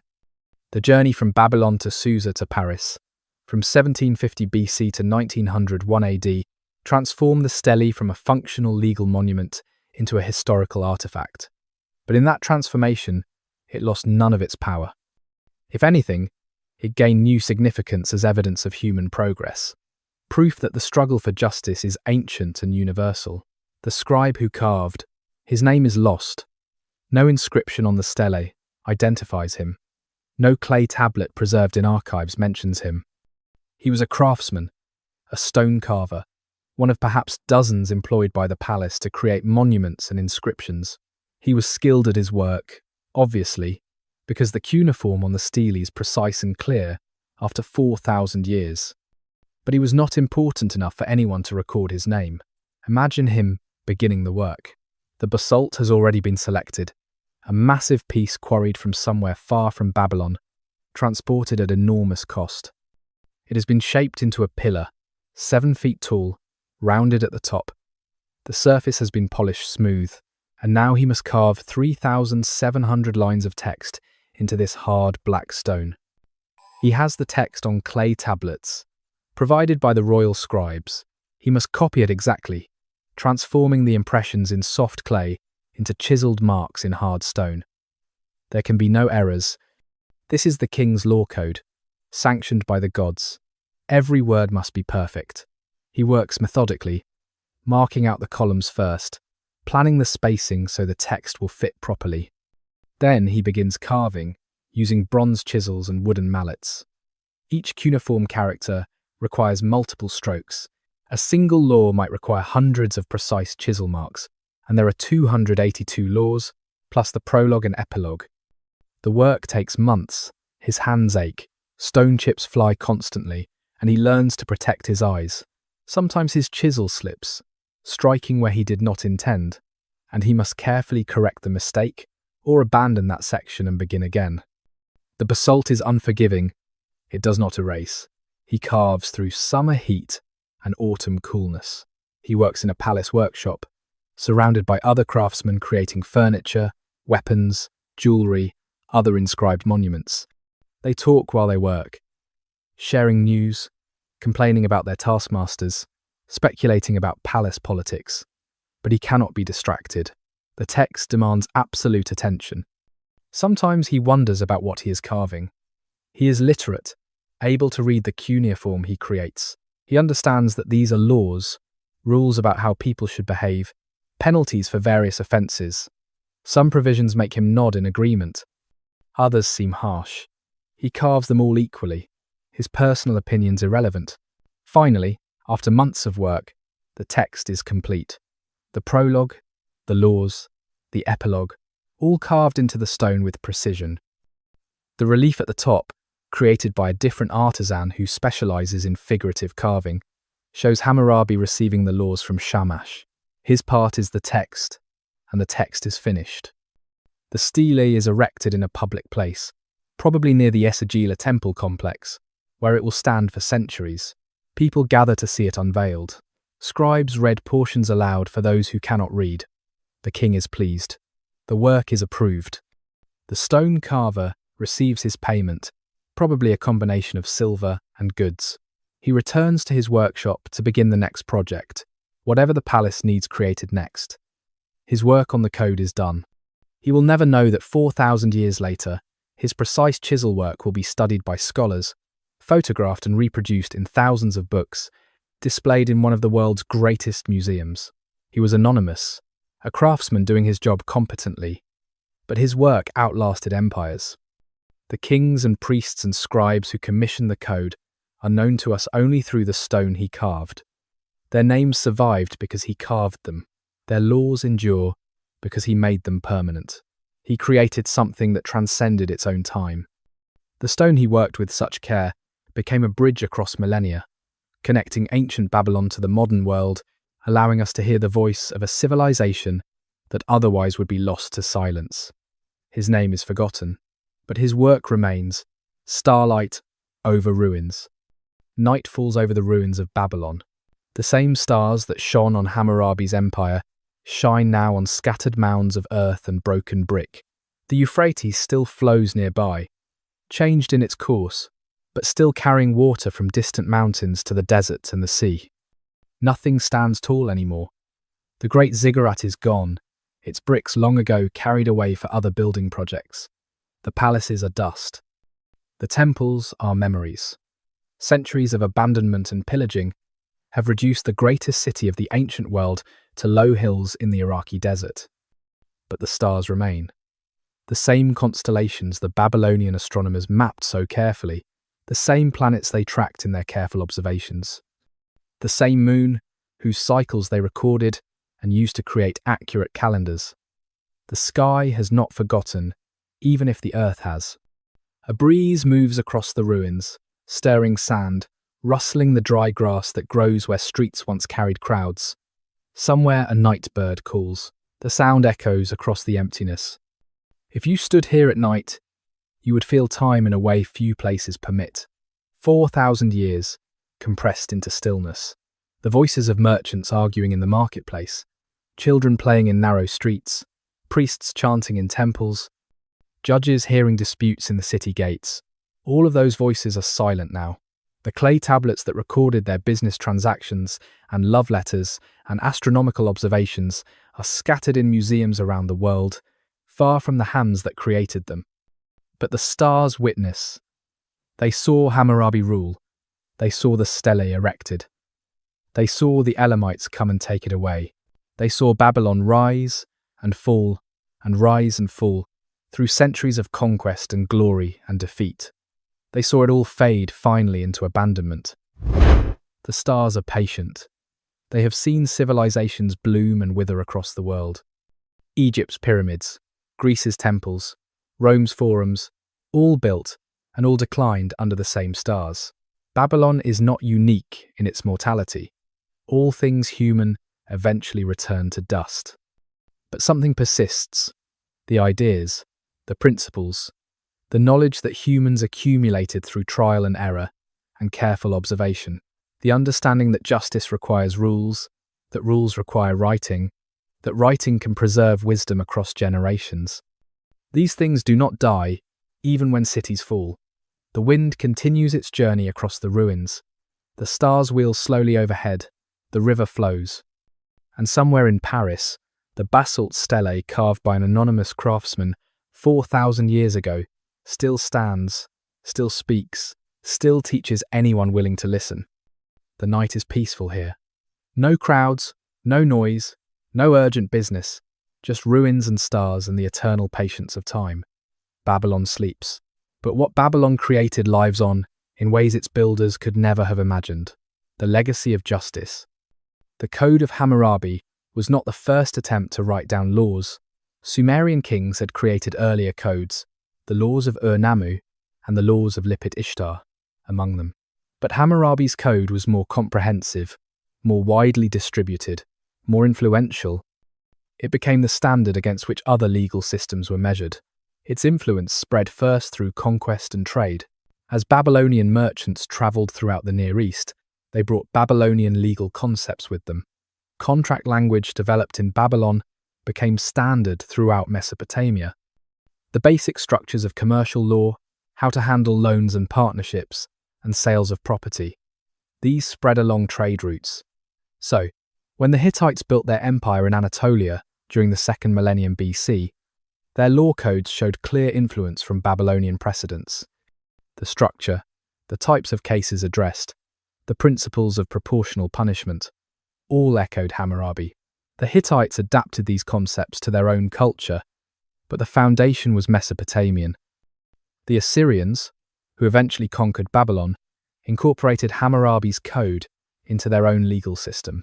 Assyrian law was harsher, more militaristic, reflecting a society organized around constant warfare. But the basic framework came from Babylon. The idea that law should be written, comprehensive, and publicly accessible became standard in Assyria because it had been standard in Babylon. When the Hebrews were exiled to Babylon in the 6th century BC, they encountered a legal tradition that had been evolving for over 1,000 years. The Torah, compiled during and after the exile, shows unmistakable influence from Babylonian law. The principle of an eye for an eye appears in Exodus, almost word for word from Hammurabi. The detailed provisions about property, slavery, family relations, all parallel Babylonian thinking. This does not mean Hebrew law was simply copied from Babylonian law. The Torah adds religious dimensions, ethical teachings, theological principles that are distinctly Hebrew, but the legal framework, the structure of organizing law into specific cases with specific remedies, this came from a tradition that Hammurabi had helped establish.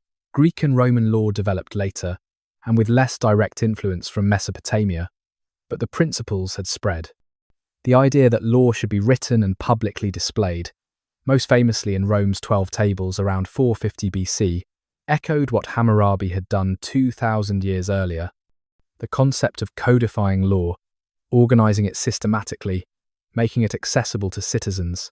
These ideas traveled across cultures and centuries. The modern Western legal tradition claims multiple roots.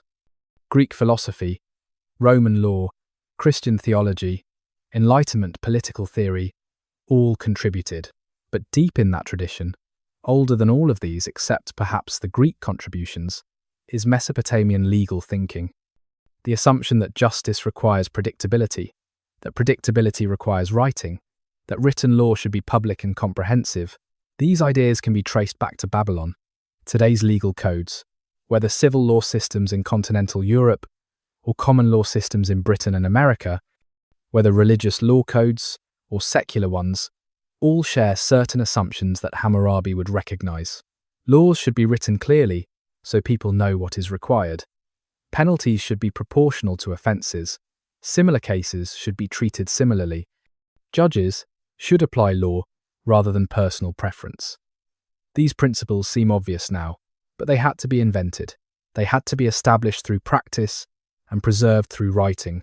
The stele itself became an icon of legal history. When law schools teach legal history, when museums create exhibits about the development of justice, Hammurabi's code appears early and prominently. Not because it was first, but because it was comprehensive and because it survived. We have the actual artifact, not just references to it or fragments. We can read the laws and see exactly what a Babylonian king thought justice required. The code also reminds us that progress is not linear. Some of Hammurabi's provisions, particularly regarding women's property rights and protection for the vulnerable, were more progressive than laws in many later societies. The medieval European treatment of women's property rights was often more restrictive than what Babylonian law had allowed 3,000 years earlier. Legal progress moves in fits and starts, sometimes advancing and sometimes retreating. What endures is the principle that law should constrain power. Hammurabi created rules that limited what even kings could do. By writing them in stone and claiming divine sanction, he made them harder to change or ignore. This idea that even the powerful must follow rules, that no one is above the law, this is fundamental to modern democracy. It is also one of humanity's oldest ideas, carved in black basalt 40 centuries ago. The code's greatest legacy is not any specific provision, but the example it set. Law can be comprehensive, systematic, written, public. Justice can be predictable rather than arbitrary. Rules can apply to everyone, rich and poor, powerful and weak. These principles are still aspirational. No legal system has ever perfectly achieved them, but the aspiration itself, the understanding that these are goals worth pursuing, this comes to us from ancient Babylon. Hammurabi could not have known how far his influence would reach. He thought he was solving practical problems in his own empire. He wanted to keep his conquered cities peaceful and his economy functioning. He wanted to be remembered as a just king. He achieved all of this and more. He became, inadvertently, one of the founders of legal civilization itself, the silence of stone. The stele stands in the Louvre today, in a gallery dedicated to ancient Near Eastern antiquities. Tourists and scholars pass by it constantly. Some stop to read the explanatory plaques. Some take photographs. Most simply glance at it, perhaps impressed by its size and age, but not fully understanding what they are seeing. The stone is silent now. No one reads laws from it to settle disputes. No judges consult it when hearing cases. It has been transformed from a functional legal document into a museum artifact, something to study and admire, but not to use. Yet in its silence, it still speaks. It tells us that 4,000 years ago, humans were struggling with the same questions we struggle with today. How do we create fair systems? How do we protect the weak from the strong? How do we balance individual rights against community needs? How do we make justice predictable? Hammurabi's answers were imperfect. His society was hierarchical, unequal, often harsh. Slaves had almost no rights. Women were subordinate to men. Punishments were severe by modern standards. We would not want to live under his laws, but he asked the right questions. He understood that justice requires more than good intentions. It requires systems, rules, procedures. It requires writing so that rules cannot be changed arbitrarily. It requires public display so that everyone knows what the rules are. It requires penalties serious enough to deter violations, but proportional enough to not be purely vindictive. These insights were revolutionary in their time and remain challenging today. How many societies today really apply law equally to all citizens? How many protect the vulnerable effectively? How many ensure that justice is truly accessible to everyone, not just those with resources and connections? The code holds up a mirror, showing us how far we have come and how far we still need to go. Millions of people have stood before this stone over the past century since it was rediscovered. Students studying legal history, tourists curious about ancient civilizations, scholars researching Mesopotamian culture, each brings their own questions, their own interests, their own perspective. What they see is a monument to human aspiration, the aspiration to create order from chaos, to establish fairness in an unfair world, to protect the vulnerable and constrain the powerful, to make rules that last beyond any individual's life. These aspirations are universal, appearing in every culture, every civilization. Hammurabi gave them one of their first clear expressions. The cuneiform characters are still crisp after 4 millennia. The image of Hammurabi receiving laws from Shamash remains clear. The stone has outlasted the empire it was created to govern. It has outlasted the language it was written in. It has outlasted the gods it invoked for authority. But it has not outlasted the human need for justice. That need persists. In every courtroom where judges try to apply law fairly, in every legislature debating new laws, in every individual standing up for their rights. The conversation Hammurabi began continues. We are still figuring out how to create just societies. We are still learning how to balance competing values. We are still discovering that writing down rights and responsibilities makes them more real, more enforceable, more lasting. The stone is silent, but its message echoes across time. Justice is possible. Not perfect justice, not justice that satisfies everyone, but justice that is better than chaos. Justice that is predictable rather than arbitrary. Justice that protects at least some of the vulnerable, at least some of the time. Justice that can be written down, pointed to, demanded. This is what endures, not the specific provisions about ox theft or building codes or medical malpractice. Those are interesting historically, but not directly applicable to modern life. What endures is the principle that law matters, that rules can constrain power, that justice is worth pursuing, even if it is never fully achieved. Hammurabi stands in the relief, receiving law from the god. But looking at it now, we can see that he was not just receiving, he was creating. He was taking human understanding of fairness and codifying it. He was transforming custom and practice into permanent principle. He was building something that would last. The stone has travelled from Babylon to Susa to Paris, from 1750 BC to the present day.